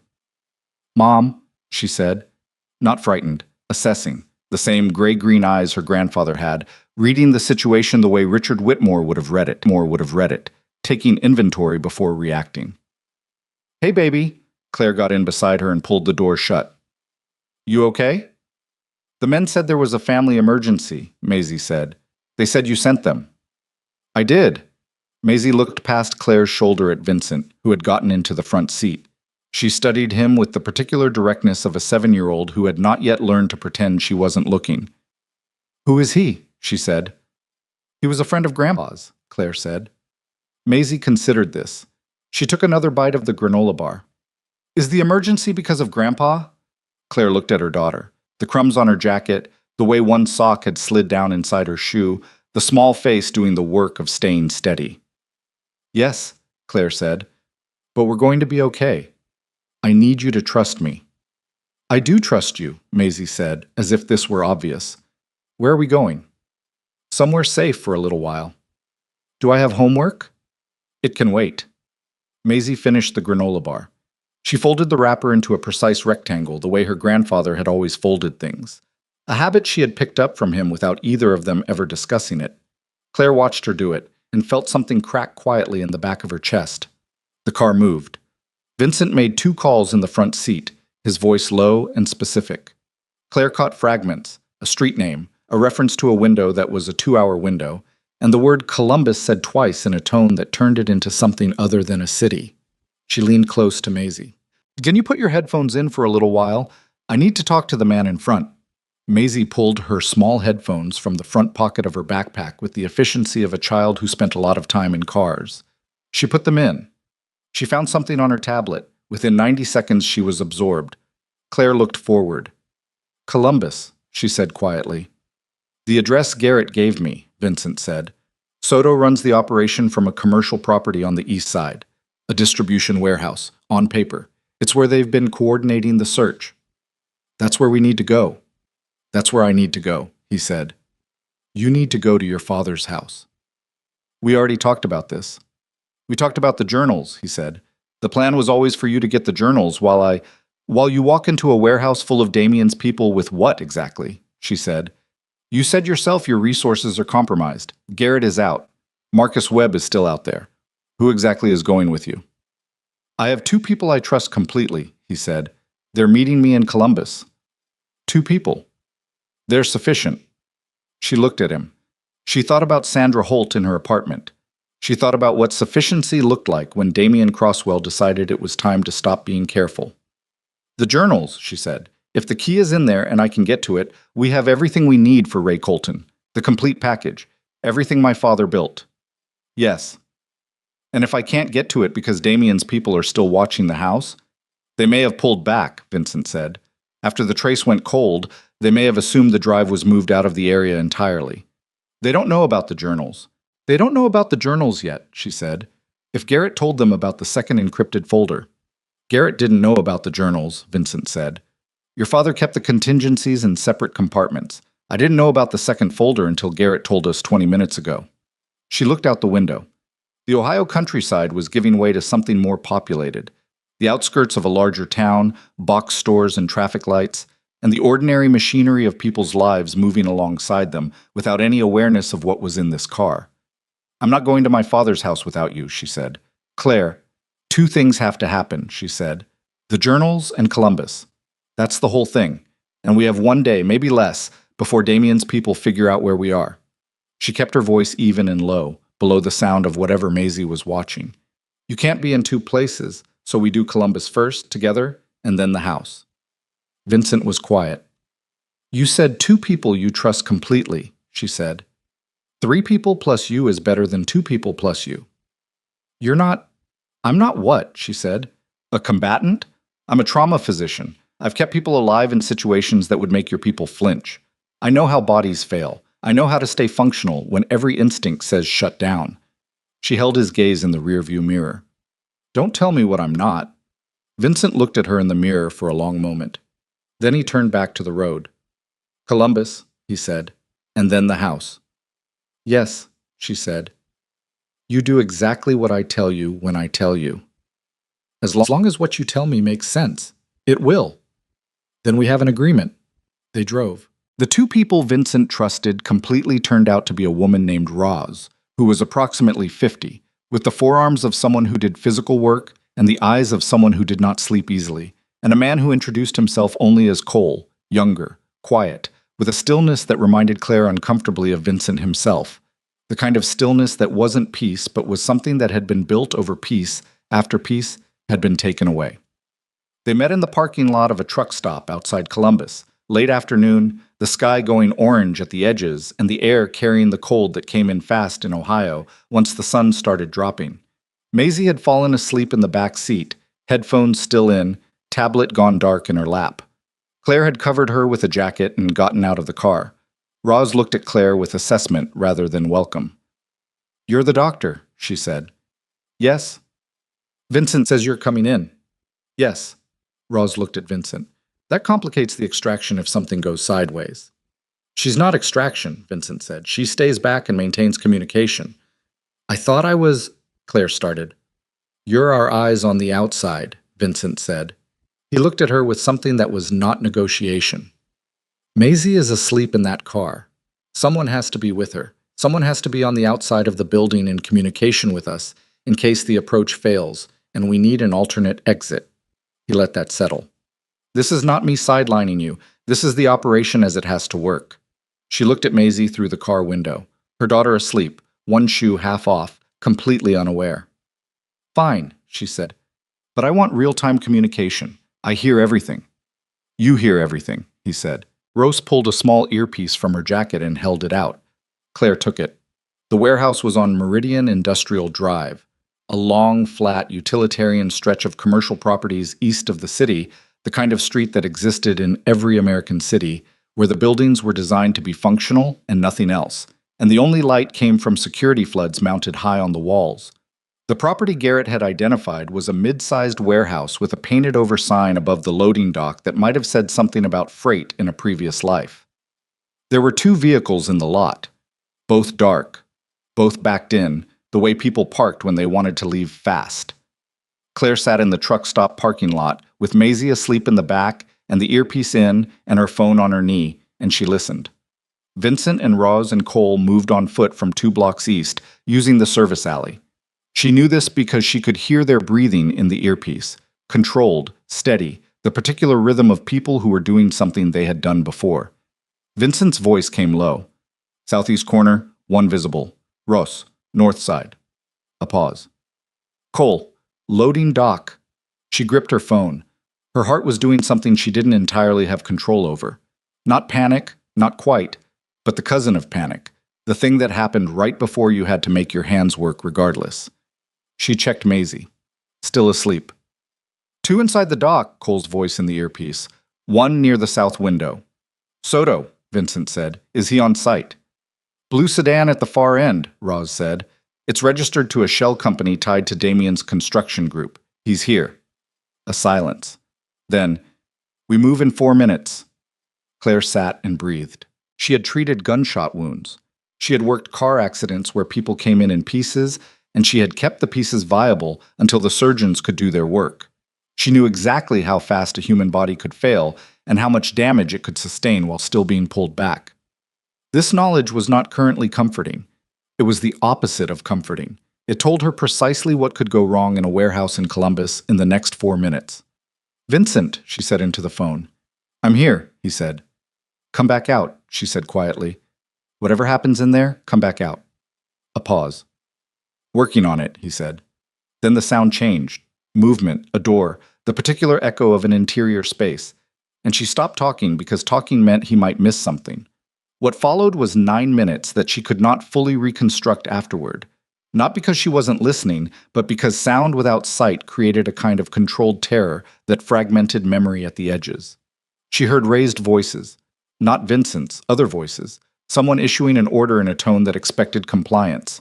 She heard Cole say something short and sharp. She heard what might have been furniture, a chair, a table, something heavy going over. She heard Roz say southwest, 2 more, southwest, and then something that was not words. She was out of the car and standing beside it before she realized she had moved. Maisie was still asleep. She made herself get back in. Vincent, she said into the phone. Nothing. Vincent? The earpiece had gone to a kind of white noise, not dead, still transmitting, but no voices. Talk to me. Someone talk to me. Clear, Roz said. Her voice was tight. Southeast is clear. Cole, Vincent said. He sounded like a man who had been running, breath coming harder, the words compressed. Cole, where are you? A pause that lasted 5 full seconds. Here, Cole said. I'm here. Yeah, I'm good. Soto, Vincent said. Conference room, back left, Roz said. He's there. He didn't run. A silence. Then Vincent. Stay on the door. I'm going in. Claire sat in the car. She pressed her hand flat on the dashboard and felt the cold of it, and focused on that, the solid, real surface under her palm. She heard a door. She heard Vincent say, Sit down. A man's voice, accented, controlled, the voice of someone who was frightened and was working hard not to show it. I don't know what you think. Sit down, Vincent said again. Quieter the second time. That was worse. A chair. You sent people to a school, Vincent said. Today, this morning. I don't know what The school has security cameras, Vincent said. Your vehicle is on 4 of them. We will have the footage in 2 hours through a contact at the city. I'm giving you a chance to tell me something useful before that happens, and you become someone I have no reason to keep talking to. Silence.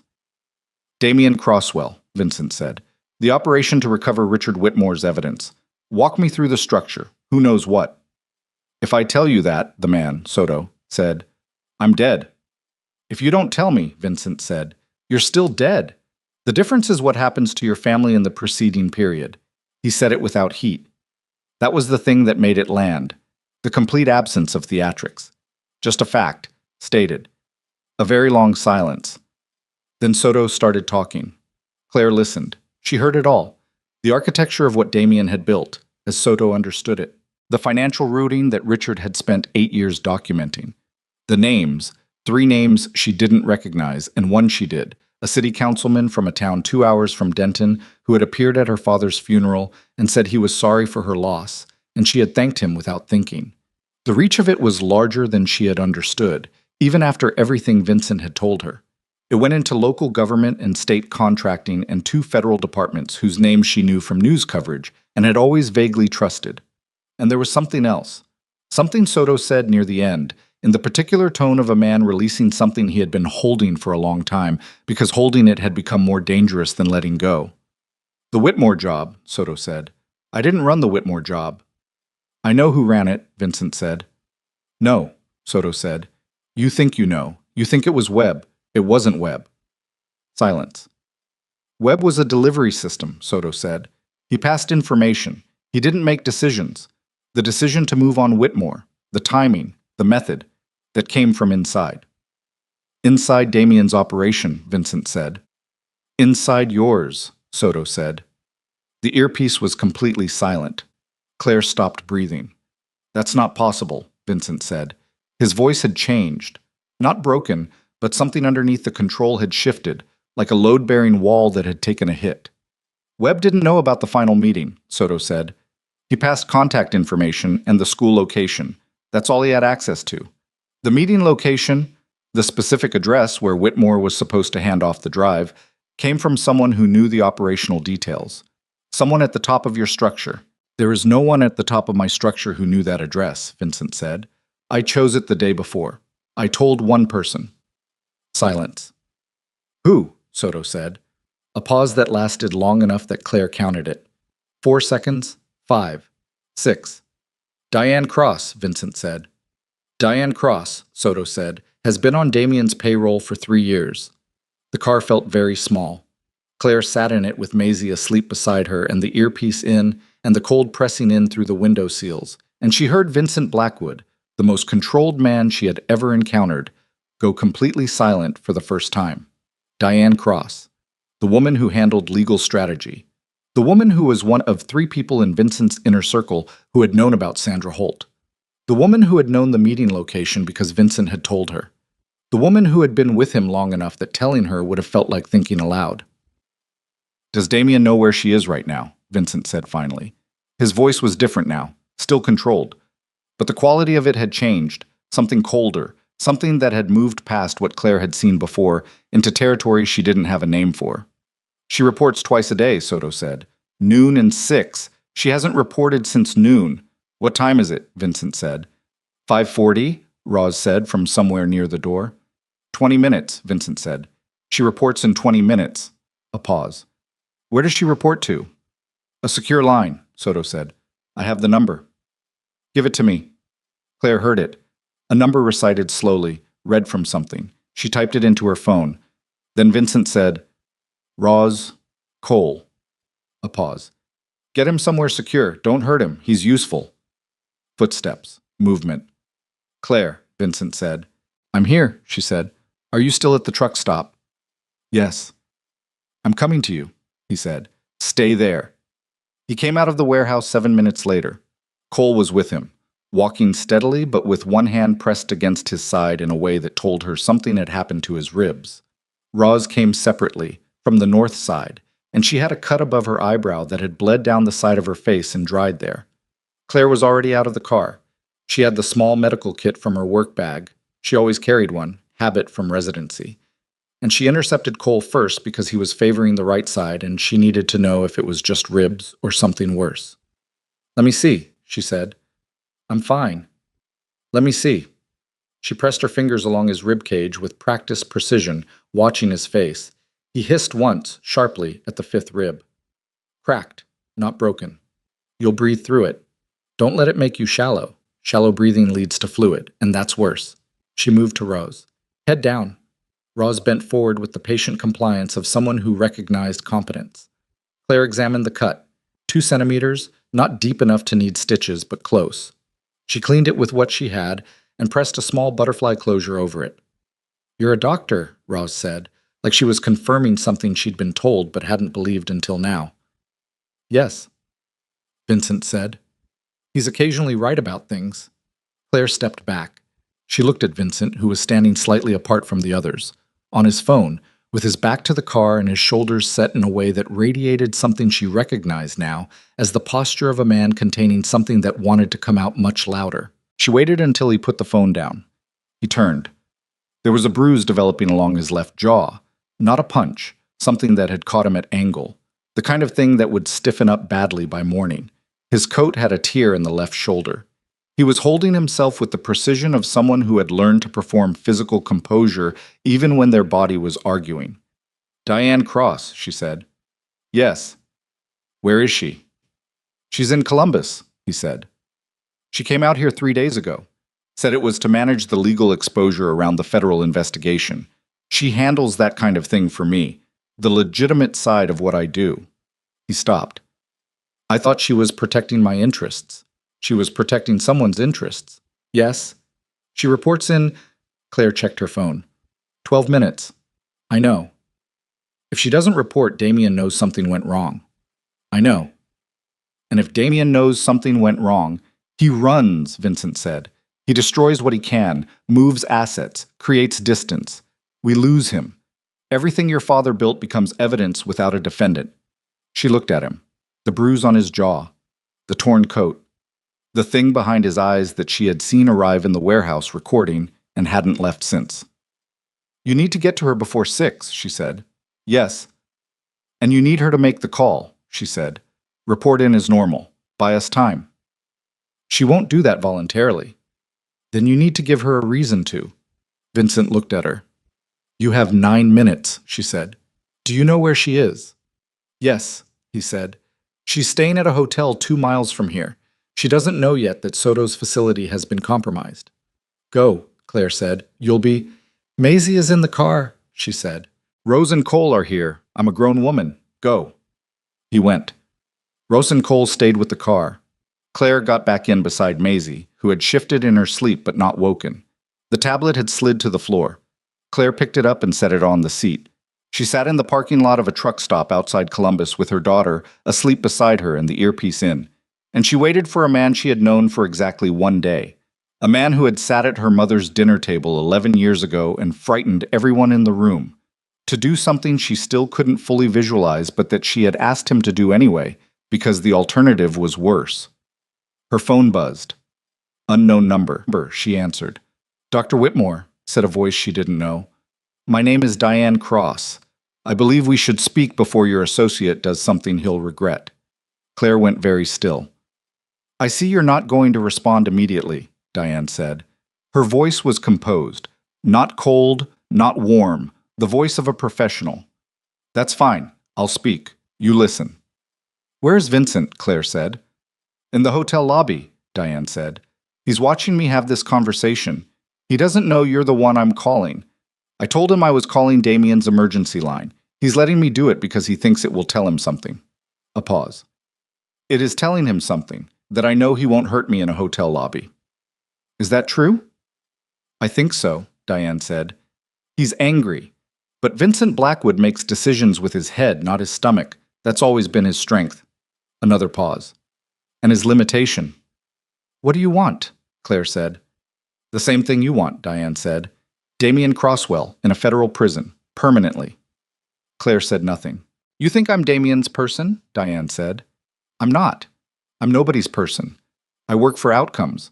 I have worked for Damien's outcome when it served the larger goal. I worked for Vincent's outcome when it served the larger goal. The goal, Dr. Whitmore, is the same one your father had. My father is dead, Claire said.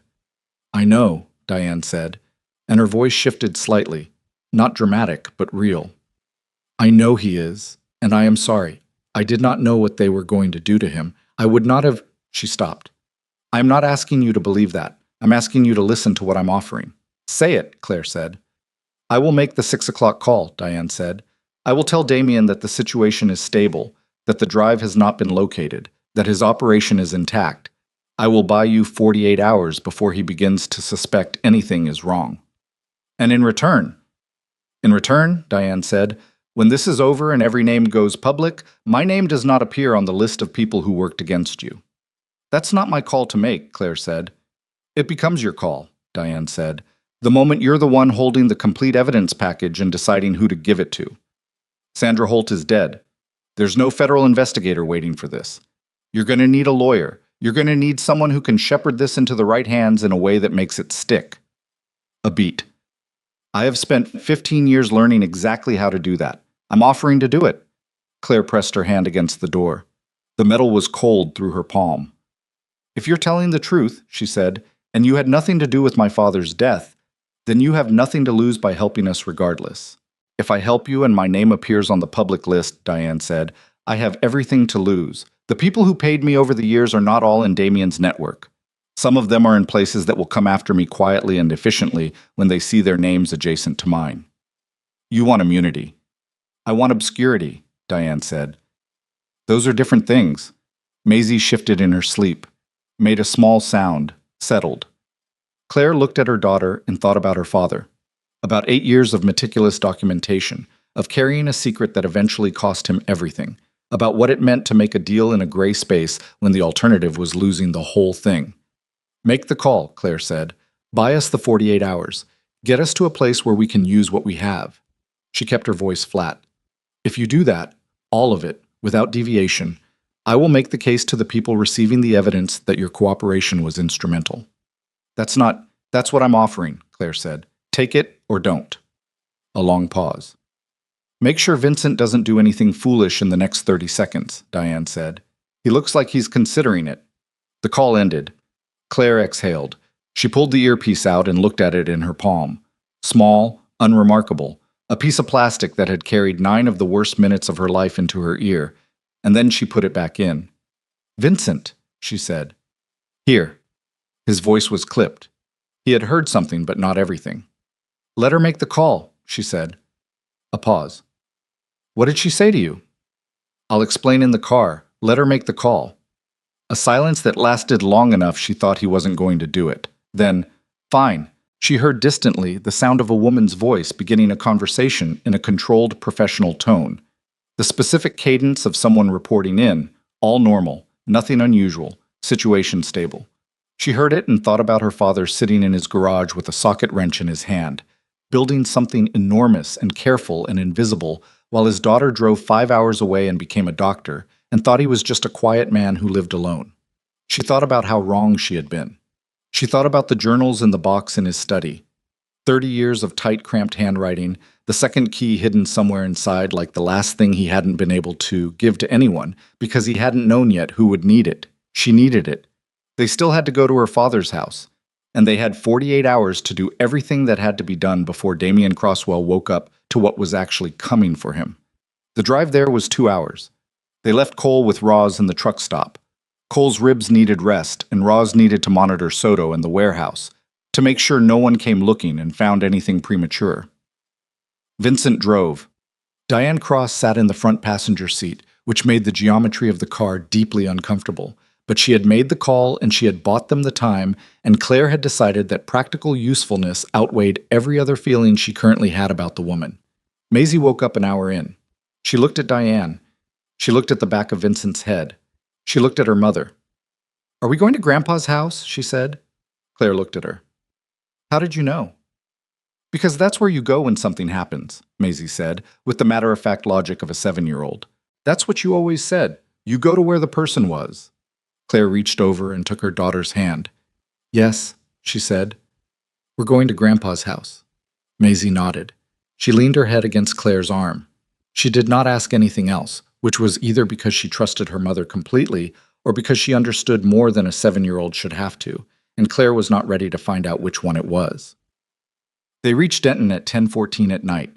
The town was quiet, the specific quiet of a small Ohio town after 10, when the diners had closed and the gas stations ran on skeleton staff and the streets were mostly empty. Claire knew this town. She had grown up an hour from it, had come here for holidays and summers, and the years after her mother died when her father needed someone nearby. She knew the way the streetlights spaced out on the residential blocks, the particular orange cast of them, the way the sound of a car carried further than it should at night.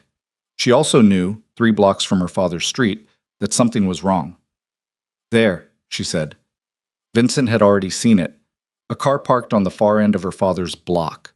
Dark, engine off, but positioned at an angle that anyone who understood surveillance would recognize. Not a neighbor's car. Nobody parked like that on a residential street by accident. "They came back," she said. "One vehicle," Vincent said. "Probably 1 or 2 people. Overnight watch." He pulled over 2 blocks short of the street. "They don't know we're here." "Yet," Diane said. "Can we go through the alley?" Claire said. "The alley puts us at the back of the house," Vincent said. "The back door." "I have a key," she said. "And I know that house in the dark." He looked at her in the rear view. "Maisie stays in the car," he said. "With Diane." Claire looked at Diane. Diane looked back at her with the particular steadiness of a woman who had been navigating complicated situations for a long time. "She'll be safe," Diane said. "She better be," Claire said. She looked at Maisie. "Baby, I need you to stay in the car with this woman for a little while. Can you do that?" Maisie looked at Diane with those assessing eyes. "What's your name?" she said. "Diane," the woman said. "Do you like granola bars?" Maisie said. A pause. "Sure," Diane said. Maisie dug in her backpack and produced a second granola bar. She held it out. Diane took it. "Okay," Maisie said to her mother. "I'll stay." Claire kissed her daughter's head. She breathed her in, the smell of her shampoo, the warmth of her, for exactly 1 second. Then she got out of the car. The alley was dark and uneven. Cracked concrete, the backs of suburban houses, trash cans, and the occasional security light mounted too high to do anything useful.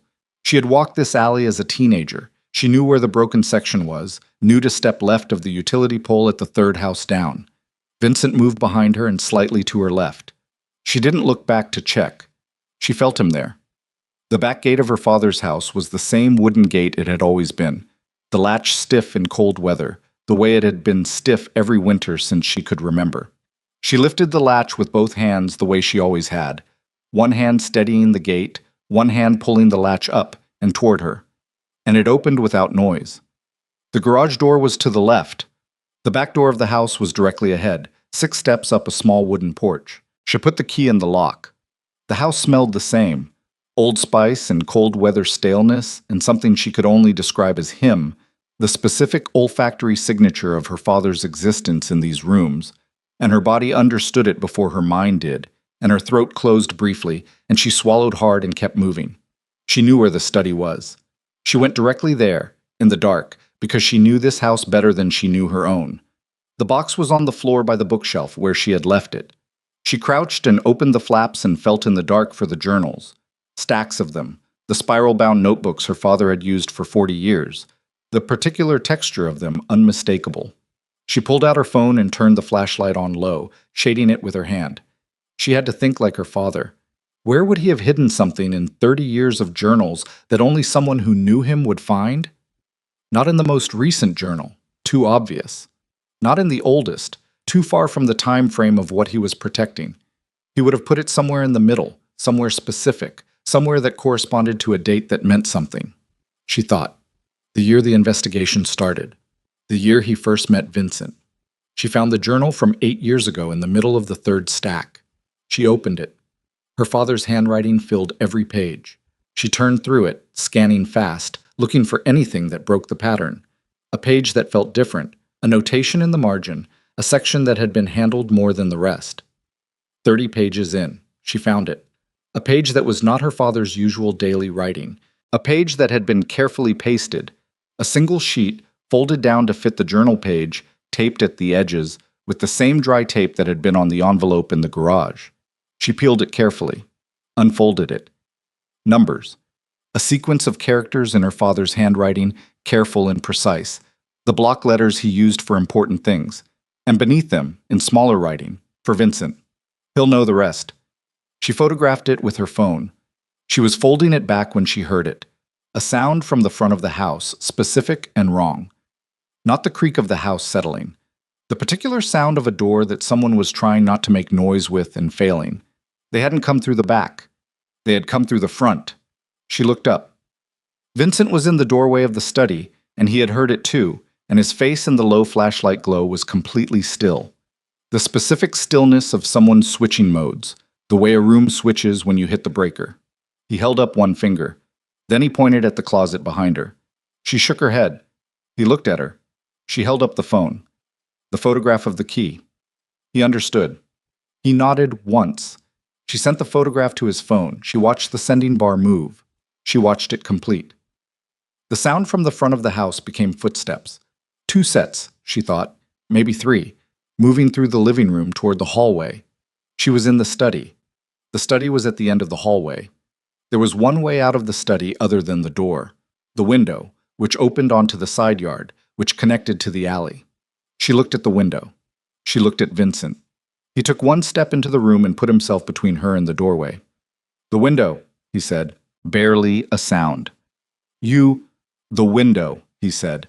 "Now, send Garrett's alternate contact, the one I gave you in the car, the photograph. Send it now and go." She looked at him. The bruise on his jaw, the torn coat, the thing in his eyes that was not fear. She understood now what it was, had understood it since the warehouse, since Diane's call, since the parking lot where she had kissed her daughter's head. It was the look of a man who had decided something was worth more than whatever came next. Her father had worn that look. She had not known what it was on him either, until it was too late. She sent the photograph to the contact. She pulled up the window. It stuck, the way windows stuck in cold weather in old houses, and she yanked it and it came up with a sound that was too loud, and she didn't care because behind her she could hear the footsteps in the hallway, and they had stopped being careful. She got 1 leg through the window. She looked back. Vincent had turned to face the doorway. The footsteps reached it. The first man through the door stopped when he saw Vincent, not a hesitation born from uncertainty, but the specific stop of someone who recognized what they were looking at and was recalibrating how much trouble they were in. The second man behind him made a sound that might have been a word. Vincent said very quietly, to neither of them in particular, "You put a car outside a school." And the quality of that sentence, the flatness of it, the absence of anything performative, was the last thing Claire heard before she went through the window and dropped into the cold side yard and ran. She ran through the alley. She ran the way Maisie left places she loved, fast, committed, not looking back. Her breath came in visible clouds in the November air, and her shoes hit the cracked concrete, and she counted the houses by the security lights and turned left at the utility pole and came out of the alley 2 blocks down from where the car was. She ran to it. She got in. Maisie was awake. Maisie had her hand in Diane's hand and was looking at the door with those gray-green eyes, Richard Whitmore's eyes, already knowing something before her mother said a word. "Where's the man?" Maisie said.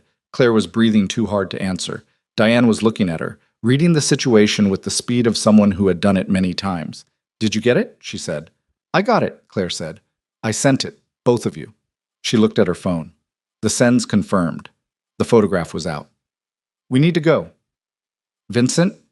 "We go," Claire said. "He told me to go. We go." She got behind the wheel because Diane didn't know this town, and she did. She started the car. She pulled out. She drove. Maisie's hand found her arm in the dark. Small fingers, tight grip. "He'll come," Maisie said.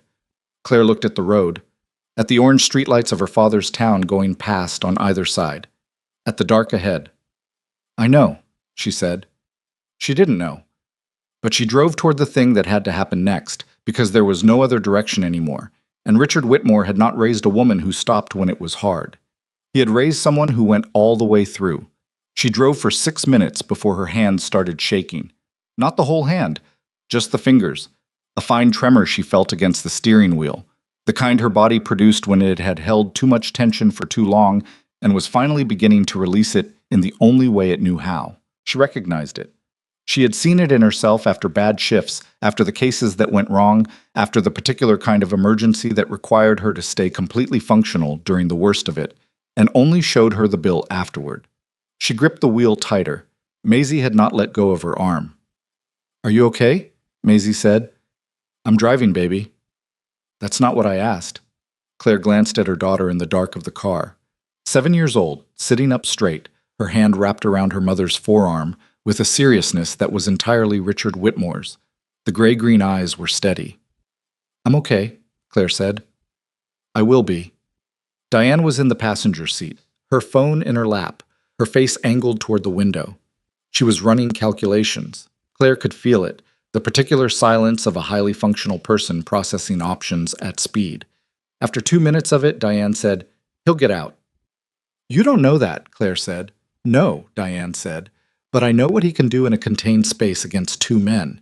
And Vincent Blackwood has been getting out of contained spaces since before either of us knew him." Claire said nothing.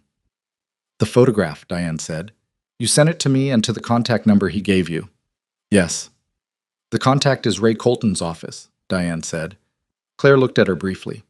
"He told me in the car. He gave me the number and said if anything happened to him, to send it directly."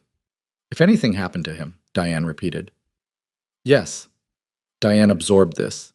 "He was planning for the contingency," she said. "He was planning for everything," Claire said. "Just like my father." She pressed the accelerator slightly. "It apparently runs in the circles he keeps." They drove for another 4 minutes in silence. Then Diane's phone lit up. She looked at it. "Colton's office acknowledged receipt," she said. "They're requesting a call. At 11 at night." "Men like Ray Colton don't keep business hours when something like this lands on their desk," Diane said.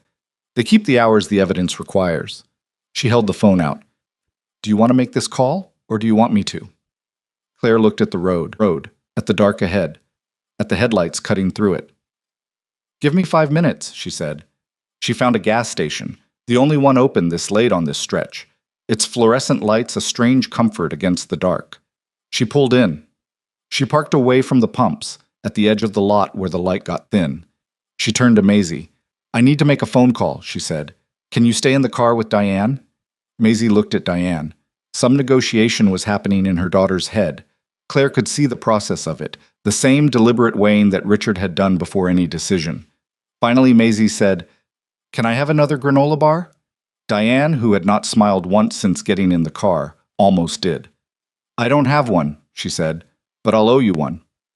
"Okay," Maisie said, and settled back. Claire got out of the car. The air was very cold. She could see her breath. She walked to the edge of the parking lot where the light stopped and the dark field behind the gas station began, and she stood there and called the number Diane had shown her. Ray Colton answered on the second ring. His voice was wide awake in the specific way of someone who had been expecting this call, not alert like someone startled from sleep, but alert like someone who had been sitting with the lights on. "Dr. Whitmore," he said. "You got the photograph," she said. "We got it. Our cryptography people are working on the key right now." A pause. "Do you have the physical drive?" "Yes." "I need it in my office," he said. "The photograph confirms the second encryption layer exists and gives us the key. But we need the drive itself to access the files legally, to establish chain of custody, to ensure the evidence is admissible." "I understand chain of custody," she said. "I'm a physician." "Of course," he said without condescension. "Then you understand why this has to be done correctly. If we move on this evidence and the handling is wrong, Damian Crosswell's lawyers bury us in procedural challenges and the whole thing collapses." "How quickly can you receive it?" "I can have people at any location you name in Ohio within 90 minutes, he said. "We have a field team already moving." "Already moving," she said, "based on one photograph." "Based on 8 years of documentation that I could see in the file tree structure, even in a photograph, Dr. Whitmore." His voice was careful but direct. "I have been trying to get to Damian Crosswell's financial records for 4 years. Sandra Holt was trying for the same amount of time. Sandra is dead. I am not going to waste the window her death created." She held her phone against her ear and looked out at the dark field and felt the cold of the Ohio night coming in through her jacket. "You know about Sandra," she said. "I know about Sandra," he said. "She and I were not on the same team in any official sense, but we were pointing at the same target. I found out this afternoon." a pause that held more weight than a professional pause. Tell me where to send my people, she thought. She needed a location that was not her house and not her father's house, and not the truck stop and not the farmhouse. She needed somewhere ordinary and public and defensible. She named the hospital in the next town over, the county hospital she had referred patients to a dozen times, that she could walk into without anyone questioning her presence, that had a public waiting area with security and cameras and the particular kind of witness-rich environment that made it a bad place for anything to go wrong. 2 hours, she said. I need 2 hours before I bring it to you. Why 2 hours? Because I'm waiting for someone, she said. A pause. Vincent Blackwood. She said nothing. Dr. Whitmore, Colton said carefully. I need you to understand something. When I receive this evidence, my office's mandate requires me to follow it wherever it leads, completely. That means Damien Crosswell and everyone associated with the operation documented in those files. I understand. Everyone? He said again. I understood you the first time, she said. 2 hours. The hospital. She ended the call. She stood at the edge of the parking lot for 1 more minute. She looked at the sky. Clear now, the clouds that had covered the day gone and the stars there, if you looked for them, which she did, briefly, because her father had known constellations and had taught her the few he could remember, and right now she wanted to think about that instead of anything else. Then she went back to the car. Her phone rang 40 minutes later. She was back on the highway, Maisie asleep again with her head against the door, Diane quiet beside her, when the number she didn't have saved came through and she answered it with both hands still on the wheel. You left, Vincent said. Vincent. She exhaled, slowly. You told me to. I know. His voice was rougher than it had been. Something in the background. A car, she thought, wind against a phone not being held quite right. Where are you? Heading to the county hospital, she said. Colton's people are meeting me there in... She checked the dashboard clock. 70 minutes. Diane. She's here. She made the 6 o'clock call. She delivered the 48 hours. A pause. And you trust that? I trust that she had reasons, Claire said. I don't trust her completely, but I trust the outcome she said she wanted. A beat. Are you hurt? I've been worse. That's not an answer. I'm mobile, he said. I'm 40 minutes behind you. Another pause. The 2 men in the house, they're not going to be a problem. She did not ask him to elaborate. She had made a decision, somewhere between the window of her father's study and the edge of this dark highway, about what she needed to know and what she needed to let sit in the space between what had happened and what she was willing to look at directly. Marcus Webb, she said. Is he dealt with? Not yet, Vincent said. He's in New York. When this is over, when Colton has the drive and is moving, Marcus becomes a different kind of problem. Your kind. Yes, he said. My kind. She thought about asking what that meant exactly. She decided she already knew, and that knowing was enough, and that some things existed in the space between what was legal and what was necessary, and her father had understood that space well enough to navigate it for 8 years without asking anyone's permission. 70 minutes, she said. County hospital. Park in the main lot. I'll be there, he said. He was there in 62. She saw the car pull in from the waiting room window, the same dark sedan from that morning, which felt like a week ago. She watched him get out. He moved carefully, with the particular deliberateness of someone whose body had sent him several invoices he hadn't finished reading yet. In the harsh fluorescent spill of the hospital parking lot, she could see the bruise on his jaw had deepened to something purple-black, and he was favoring his left side slightly, in a way he was working to minimize but not entirely succeeding. She met him at the door. He looked at her. She looked at him. For a moment, neither of them said anything, because some things required a moment of being seen before they could be said. The key worked, she said. Colton's team confirmed it. They accessed the second folder 20 minutes ago. She paused. My father. The second folder has testimony. Audio recordings. My father recorded himself for 8 years, summarizing each piece of evidence as he found it. What it was. Where it came from. What it connected to. She had to stop for a second. Colton's lawyer cried. She called me from the parking lot and she was crying. She said it was the most complete whistleblower record she had ever seen. Vincent looked at her.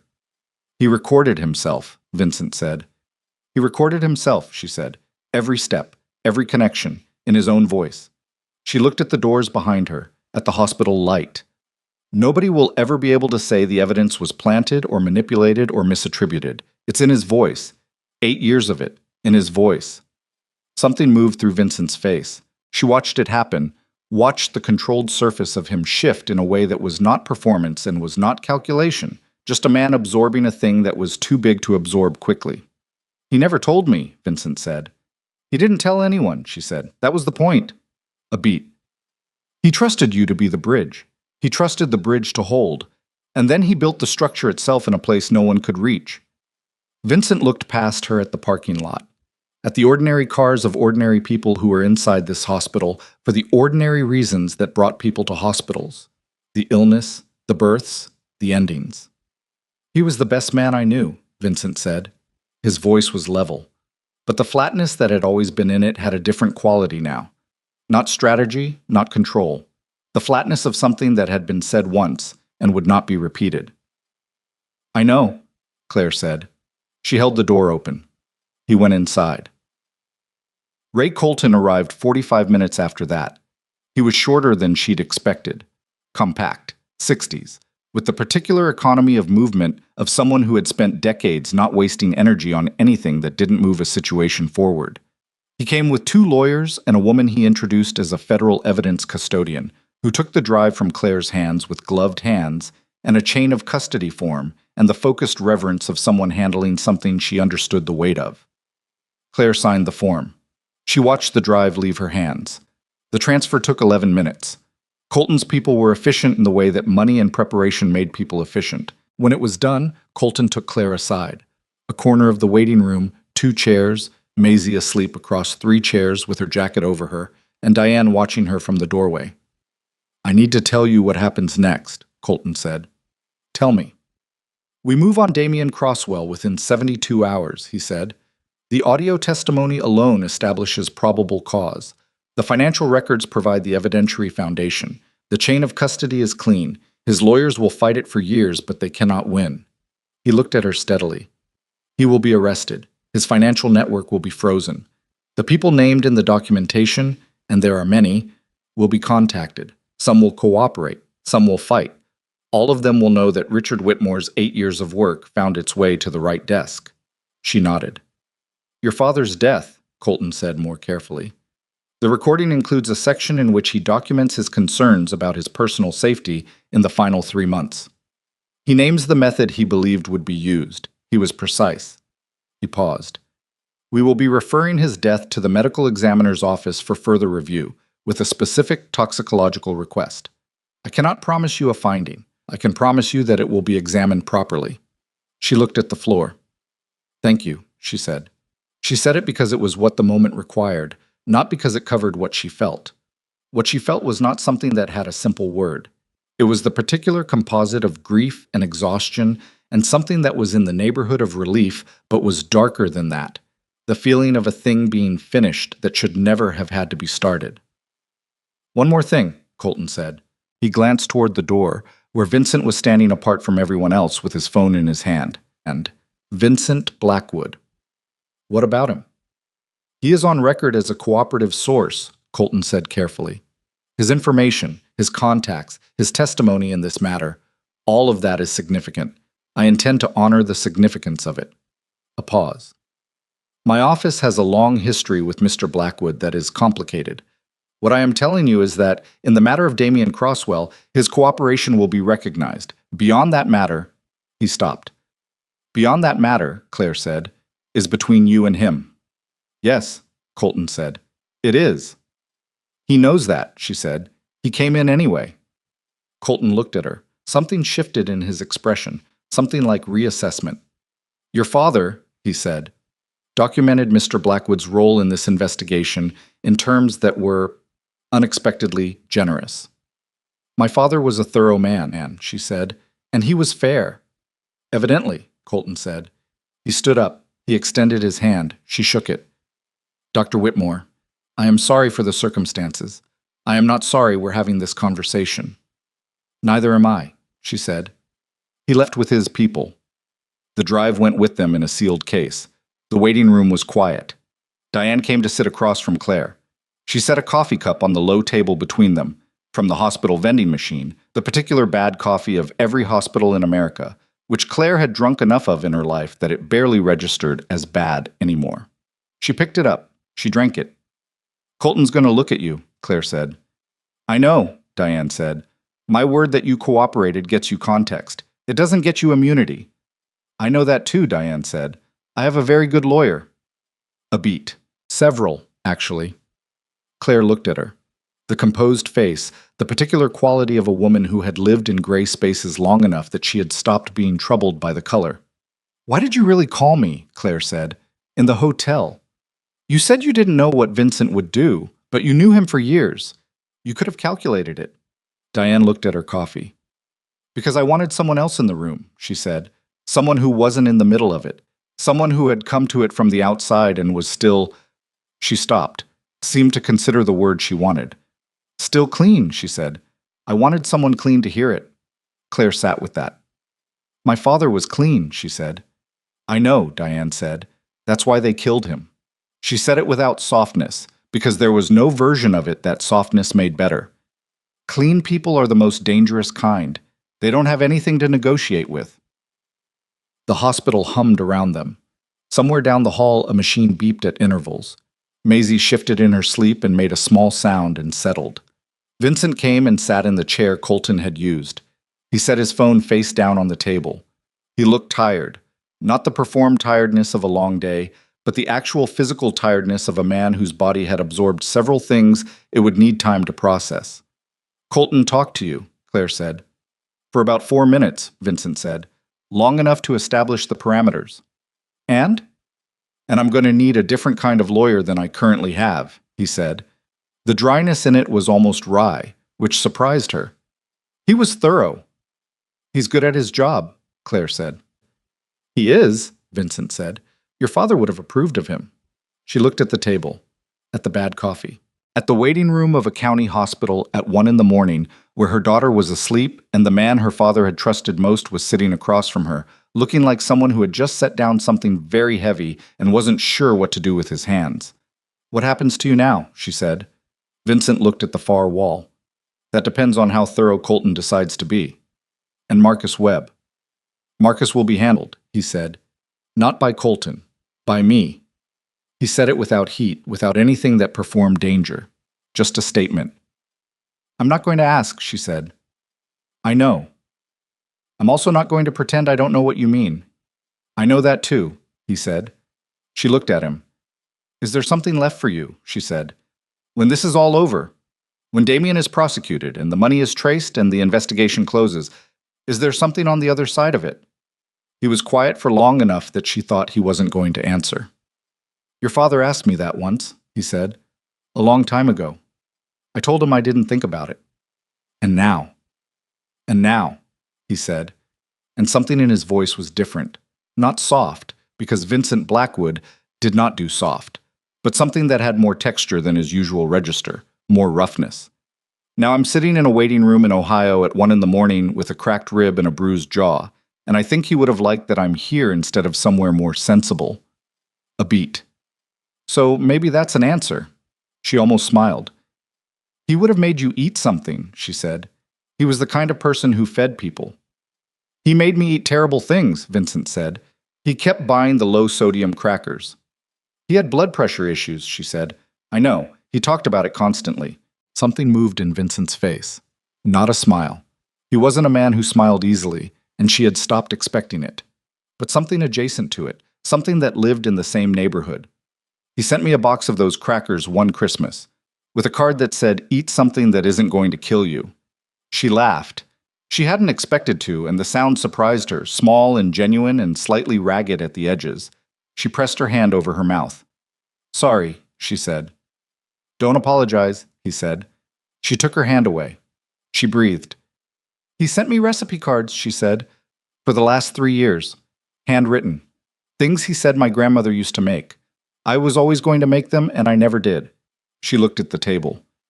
"I still have them." "Make them," Vincent said. She looked at him. "Make the recipes," he said. "Not for him. Because he wrote them down, which means he wanted you to have them, so use them." She nodded. "Once, slowly." Maisie woke up at 2 in the morning in the way children woke, suddenly, completely, without the gradual surfacing that adults needed. She sat up and looked around the waiting room and found her mother and went directly to her, climbing into the chair beside her and leaning against her arm. "Is it over?" Maisie said. "Most of it," Claire said. "The important parts?" "The most important part," Claire said. "Yes." Maisie leaned her head against her mother's shoulder. She looked at Vincent. He looked back at her with the same patient, direct attention he gave to everything. "Grandpa liked you," Maisie said. Vincent was quiet for a moment. "I know," he said. "He talked about you sometimes," she said. "He didn't say your name, but he talked about someone he trusted. He said this person was difficult but honest." She considered this with the gravity of someone reporting an important fact. He said honest was harder to find than people thought. Vincent held her gaze. He said nothing for long enough that it became something. "He was right," Vincent said finally. Maisie seemed satisfied by this. She turned back to her mother's shoulder and closed her eyes again. The first real news broke 4 days later. Claire was in her kitchen in Denton, still on leave from the clinic, when her phone started lighting up. Notifications from news apps, texts from colleagues, a call from Petra that she let go to voicemail because she wasn't ready to explain anything to anyone who hadn't been inside it. She made coffee and stood at her counter and watched the alerts come in with the particular unreality of seeing something you lived through become a public event. Damian Crosswell had been arrested at his Manhattan residence at 6 in the morning. Federal agents. A sealed indictment that had been filed 48 hours earlier under a court order preventing media disclosure until the arrest was complete.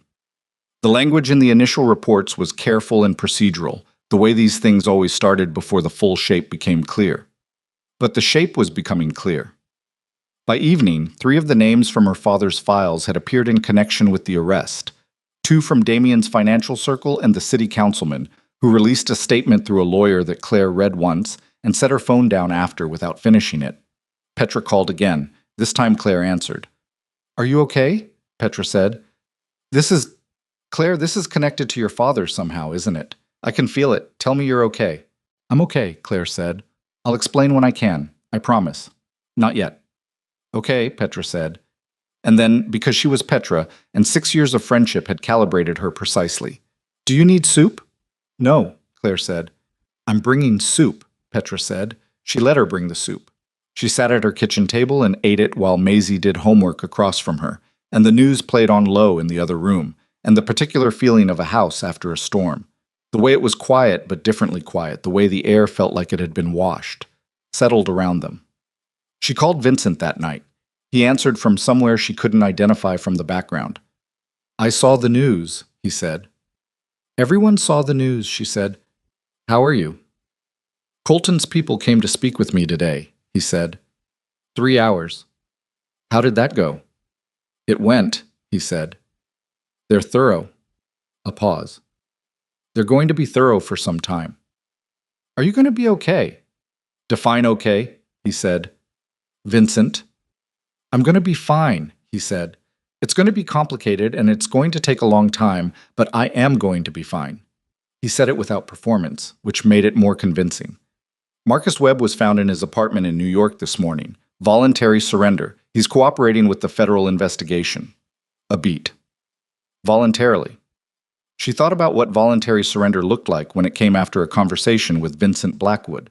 She thought about it and then put it in the same space where she had put the other things she had decided to let sit. "Garrett's daughter," she said. "Emma and her aunt are in a new location," he said. "Comfortable. Garrett is—" He stopped. "Garrett is in a complicated position. He did what he did. He also gave us Soto's address, which gave us the operation, which led directly to every outcome that followed." A pause. "Colton's people know about Garrett. I told them." "You told them." "Your father wouldn't have let me protect him just because it was convenient," Vincent said. She was quiet for a moment. "No," she said. "He wouldn't have." "Garrett knows what's coming," Vincent said. "He has a lawyer. He has the cooperation fact on his side. His daughter is safe." A beat. "It's not nothing." "No," she said. "It's not nothing." Diane Cross's name did not appear in the first wave of press coverage. It appeared 6 weeks later, buried in a background piece that described her role in the case as that of a cooperative material witness whose information had been instrumental in the timeline of evidence delivery. The piece was short. It noted that she was not facing charges at this time. It did not name the conditions under which she had cooperated. Claire read it. She thought about the parking lot call, about the voice that had said I wanted someone clean to hear it, about the granola bar that Maisie had handed across the seat in the dark. She called Diane. I saw the piece, Diane said. Colton was fair, Claire said. Colton was strategic, Diane said. He needed the cooperation, and cooperation requires something in return. It was a transaction. A pause. But yes. Fair enough. Are you leaving? Claire asked. Eventually, Diane said. There's a place I've been meaning to go for a long time. I kept putting it off because there was always something here that needed managing. A dry sound that might have been a laugh. Turns out most of it didn't need me as much as I thought. Where? Somewhere quiet, Diane said. Somewhere with a decent library. A pause. Your father would have understood that. He would have, Claire said. 3 months after that, the county medical examiner's office issued a supplemental finding in the matter of Richard Whitmore's death. The language was technical and careful, the way official language always was when it was correcting itself. It referenced trace compounds found in a tissue sample taken at the original autopsy and preserved in standard storage, compounds that a targeted toxicological analysis, requested by a federal legal office, had identified as consistent with a substance capable of precipitating acute cardiac events in patients with pre-existing hypertension, undetectable under standard post-mortem screening. The finding concluded, manner of death revised from natural causes to undetermined, pending further investigation. Claire read it 3 times. Then she went to Maisie's school and picked her up early, which she never did, and Maisie came out of the building to find her mother standing at the edge of the pickup area in her coat, and she walked directly to her the way she always walked to things, fast, committed, and let herself be hugged without asking why. They went to get ice cream. It was too cold for ice cream, technically, but they had it anyway, at a table by the window of the one ice cream place in Denton that stayed open through winter. And Maisie talked about something her teacher had said about clouds, and Claire listened to every word, and the afternoon light came through the window at that particular low winter angle and sat on the table between them like something that was just exactly what it was. Mom? Maisie said. Yeah. Was Grandpa brave? Claire looked at her daughter, the gray-green eyes, the careful face. Yes, she said. Did he know he was brave? She thought about it. She thought about a man who left his name nowhere, who built 8 years of documentation in the silence of a garage and a study, and a series of careful notebooks, who sent recipe cards and low-sodium crackers, and never once asked his daughter to look at the thing he was carrying. I don't think he thought about it that way, she said. I think he just did what he thought was necessary. That's what brave is, Maisie said, with the confidence of someone who had recently decided something. It's not about not being scared, it's about doing the thing anyway. Claire looked at her daughter for a long moment. Where did you hear that? She said. Grandpa, Maisie said. She looked back at the table, at the ice cream going slightly soft in the winter light. Yeah, she said. That sounds like him. The day she went back to her father's house, really back, not running and not leaving in a hurry, it was a Saturday in late February, when the cold was still present but had lost its edge, when the first suggestions of something different were in the air without quite being there yet. She drove alone. Maisie was at her friend's house. The drive was the same highway she had driven 100 times, the flat Ohio landscape she had spent her whole life moving through, and she drove it at a comfortable speed with the radio on low, playing something she didn't pay attention to, and when she reached the town, she did not feel the dread she had been bracing for. She felt something quieter than that. She parked in the driveway. She sat in the car for a moment. She looked at the house, the ordinary face of it, the porch her mother had planted things on every spring, the window of the study where her father had written 30 years of journals in cramped handwriting that had told his daughter, in the end, exactly where to look. She went inside. She went to the garage. She stood in it for a long time, the workbench along the far wall, the pegboard with the tool outlines, each tool still hanging in its traced shape. The particular cold of a space that had not been heated regularly, that had the smell of metal and oil, and the particular staleness of a room where someone had worked and thought. The corner of the lower shelf where the envelope had been was just a corner of a lower shelf. She crouched and touched it, set her hand flat on the shelf's surface. She thought about sitting on this floor 3 months ago, holding a water-stained envelope in both hands, not yet knowing what it meant. She thought about the woman she had been that day. A doctor running a small clinic, a mother, a daughter, in the ordinary middle of the ordinary grief that came for everyone eventually. She had been wearing her hospital clothes, and her knuckles had knocked against something she didn't expect, and everything had changed in the space between one moment and the next. She did not believe the woman she had been that day was gone. She did not believe she had become someone harder or colder or less. She thought, sitting on her father's garage floor, that she had become more completely herself, that whatever had been latent in her, whatever Richard Whitmore had seen and prepared for without ever saying so, had been brought all the way to the surface by everything that had happened, and that it was still hers, still her, just known now in a way it hadn't been before. She reached into the pocket of her coat. She took out the recipe card, the one for her grandmother's pot roast, her father's handwriting on a 4x6 index card, the ingredients listed in his careful block letters with a note at the bottom that said, "Don't rush the onions, they need time." She looked at it for a while. Then she stood up. She turned off the garage light. She walked back into the house and into the kitchen, and she found the cast iron pan that had lived in this kitchen for as long as she could remember, and she started making her grandmother's pot roast for the first time on a Saturday afternoon in February, because her father had written it down, and he had wanted her to have it, and she was done putting things off. Vincent came in April. She hadn't expected it to be April specifically. She had known he would come, in the vague way she had come to know things about him. Not because he said them, but because she had learned to read what he didn't say. He had called twice in the intervening months, brief calls, mostly informational, the way he did everything. The update on Colton's progress, the news about Damien's bail denial, the information that Soto had taken a cooperation deal and was providing testimony that was, according to Colton's office, more than sufficient. He did not say he was coming. He texted the day before, a single message. "I'll be in Denton tomorrow if you have time." She texted back, "Come for dinner." He came at 6. She had made the pot roast again, the third time now, and she had finally gotten the onions right, the way they went translucent and then golden. If you gave them enough time and didn't rush them, the way her father had said. She had made enough for 3, because Maisie was home, and she had told Maisie that her grandfather's friend was coming, and Maisie had received this information as she received most information, with a practical nod and then a question about whether there would be bread. There was bread. Vincent sat at her kitchen table in the house she had built for herself and her daughter, in the town where she ran her clinic, and he ate her grandmother's pot roast without ceremony, and Maisie sat across from him and told him with great seriousness about a project she was doing at school about local history, which led to a conversation Claire had not anticipated, in which Vincent turned out to know a surprising amount about Ohio labor history, which Maisie received as confirmation of something she had already decided about him. After dinner, Maisie went to her room. The kitchen settled into the quiet of a meal finished and dishes waiting. Claire poured 2 cups of coffee. She set one in front of Vincent. She sat down. "Colton called me this week," she said. "I know. He called me too." A pause. The indictment count increased.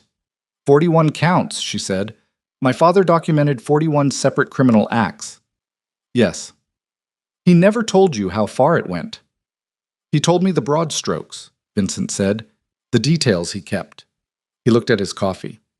"I didn't know about the audio testimony until Colton told me. 3 months of knowing, and I still—" He stopped. "I know," she said. He held the cup in both hands. "There's a hearing in June," he said. "Colton wants me to testify about the context. The 8 years of the investigation, how it was structured, the corroboration of Richard's documentation from my end." He was quiet for a moment. "I'm going to do it." She looked at him. "On the record," he said. "In open court. Everything." She knew what this meant. She knew what it would cost him. Not in the immediate legal sense, because Colton's office had given him assurances, but in the larger sense, in the sense of a world he had built over decades that was going to be taken apart and examined in the specific harsh light of federal proceedings. "You don't have to," she said. "I know," he said. "It will—" "I know what it will do," he said. "I've known since the warehouse." He looked at her steadily. "Your father went 8 years building something that told the complete truth. The least I can do is stand up and confirm it." She held her coffee cup. The kitchen was warm. Through Maisie's door she could hear the faint sound of her daughter's voice, practicing something, reading aloud, the particular cadence of a child working through words. He would have said you didn't owe him anything, Claire said. He would have been wrong. He was wrong about some things, Vincent said. He thought I was a better man than I am. He thought you were the man you were capable of being, she said. That's different. The silence that followed was not uncomfortable. It was the kind of silence that comes between people who have been through something together and have arrived at the other side of it and are learning what the other side looks like. There's something I've been wanting to ask you, Claire said. Ask. That dinner, she said, 11 years ago, Thanksgiving. You sat at my mother's table and you watched everyone in the room and you barely said a word. She looked at him. What were you thinking? He looked at her for a long moment. I was thinking, he said, that Richard had built something real, something I had lost access to. He paused. I was thinking that I should leave quickly before I did anything to damage it. She looked at him. You came back, she said. I was asked, he said. You could have said no, she said. There are things you've said no to. He looked at his coffee. Your father asked me, he said, and Richard Whitmore didn't ask for things lightly. He had been careful his whole life about what he asked of people. A pause. When he asked, it meant something. She nodded. She stood up and went to the window. The April evening outside was doing what April evenings did in Ohio. Not quite warm, not quite cold, the light lingering in a way that winter didn't permit, the trees doing the early tentative work of coming back. She looked at the street, at the Hendersons' minivan, parked slightly crooked the way it always was, at the maple with the broken ice storm branch, which someone had finally cut back. He's not going to come back, she said. I know that. But he left. He left a lot behind. More than I thought. She paused. I've been making his recipes. I've been reading the journals. Not the coded ones. The regular ones. The ones he kept before all of this started. He was funny. I didn't know he was funny. He wrote things in those journals that made me laugh. She pressed her hand against the window glass. I feel like I'm meeting him again. Someone I knew and didn't know. She heard Vincent set his cup down behind her. She heard his chair. He talked about you, Vincent said. More than you know, every time we met. He came to stand a few feet behind her, close enough that his reflection was at the edge of the window glass. He worried about whether you were happy, whether the clinic was what you actually wanted or just what you'd settled into. He worried about the divorce, not that it happened, but whether you had good people around you afterward. A pause. He said you were the bravest person he knew and that he had never told you. She kept her hand on the glass. He should have told me, she said. Yes, Vincent said. He should have. She turned around. Vincent was looking at her with the same directness he had always used, but it had something different in it now. A quality she had first seen briefly in her kitchen 4 months ago and had seen more clearly since. Something that had been revealed gradually by everything they had been through, the way cold strips a landscape back to what is actually there. You're not going to disappear, she said. It was not a question. No, he said, even though this is over.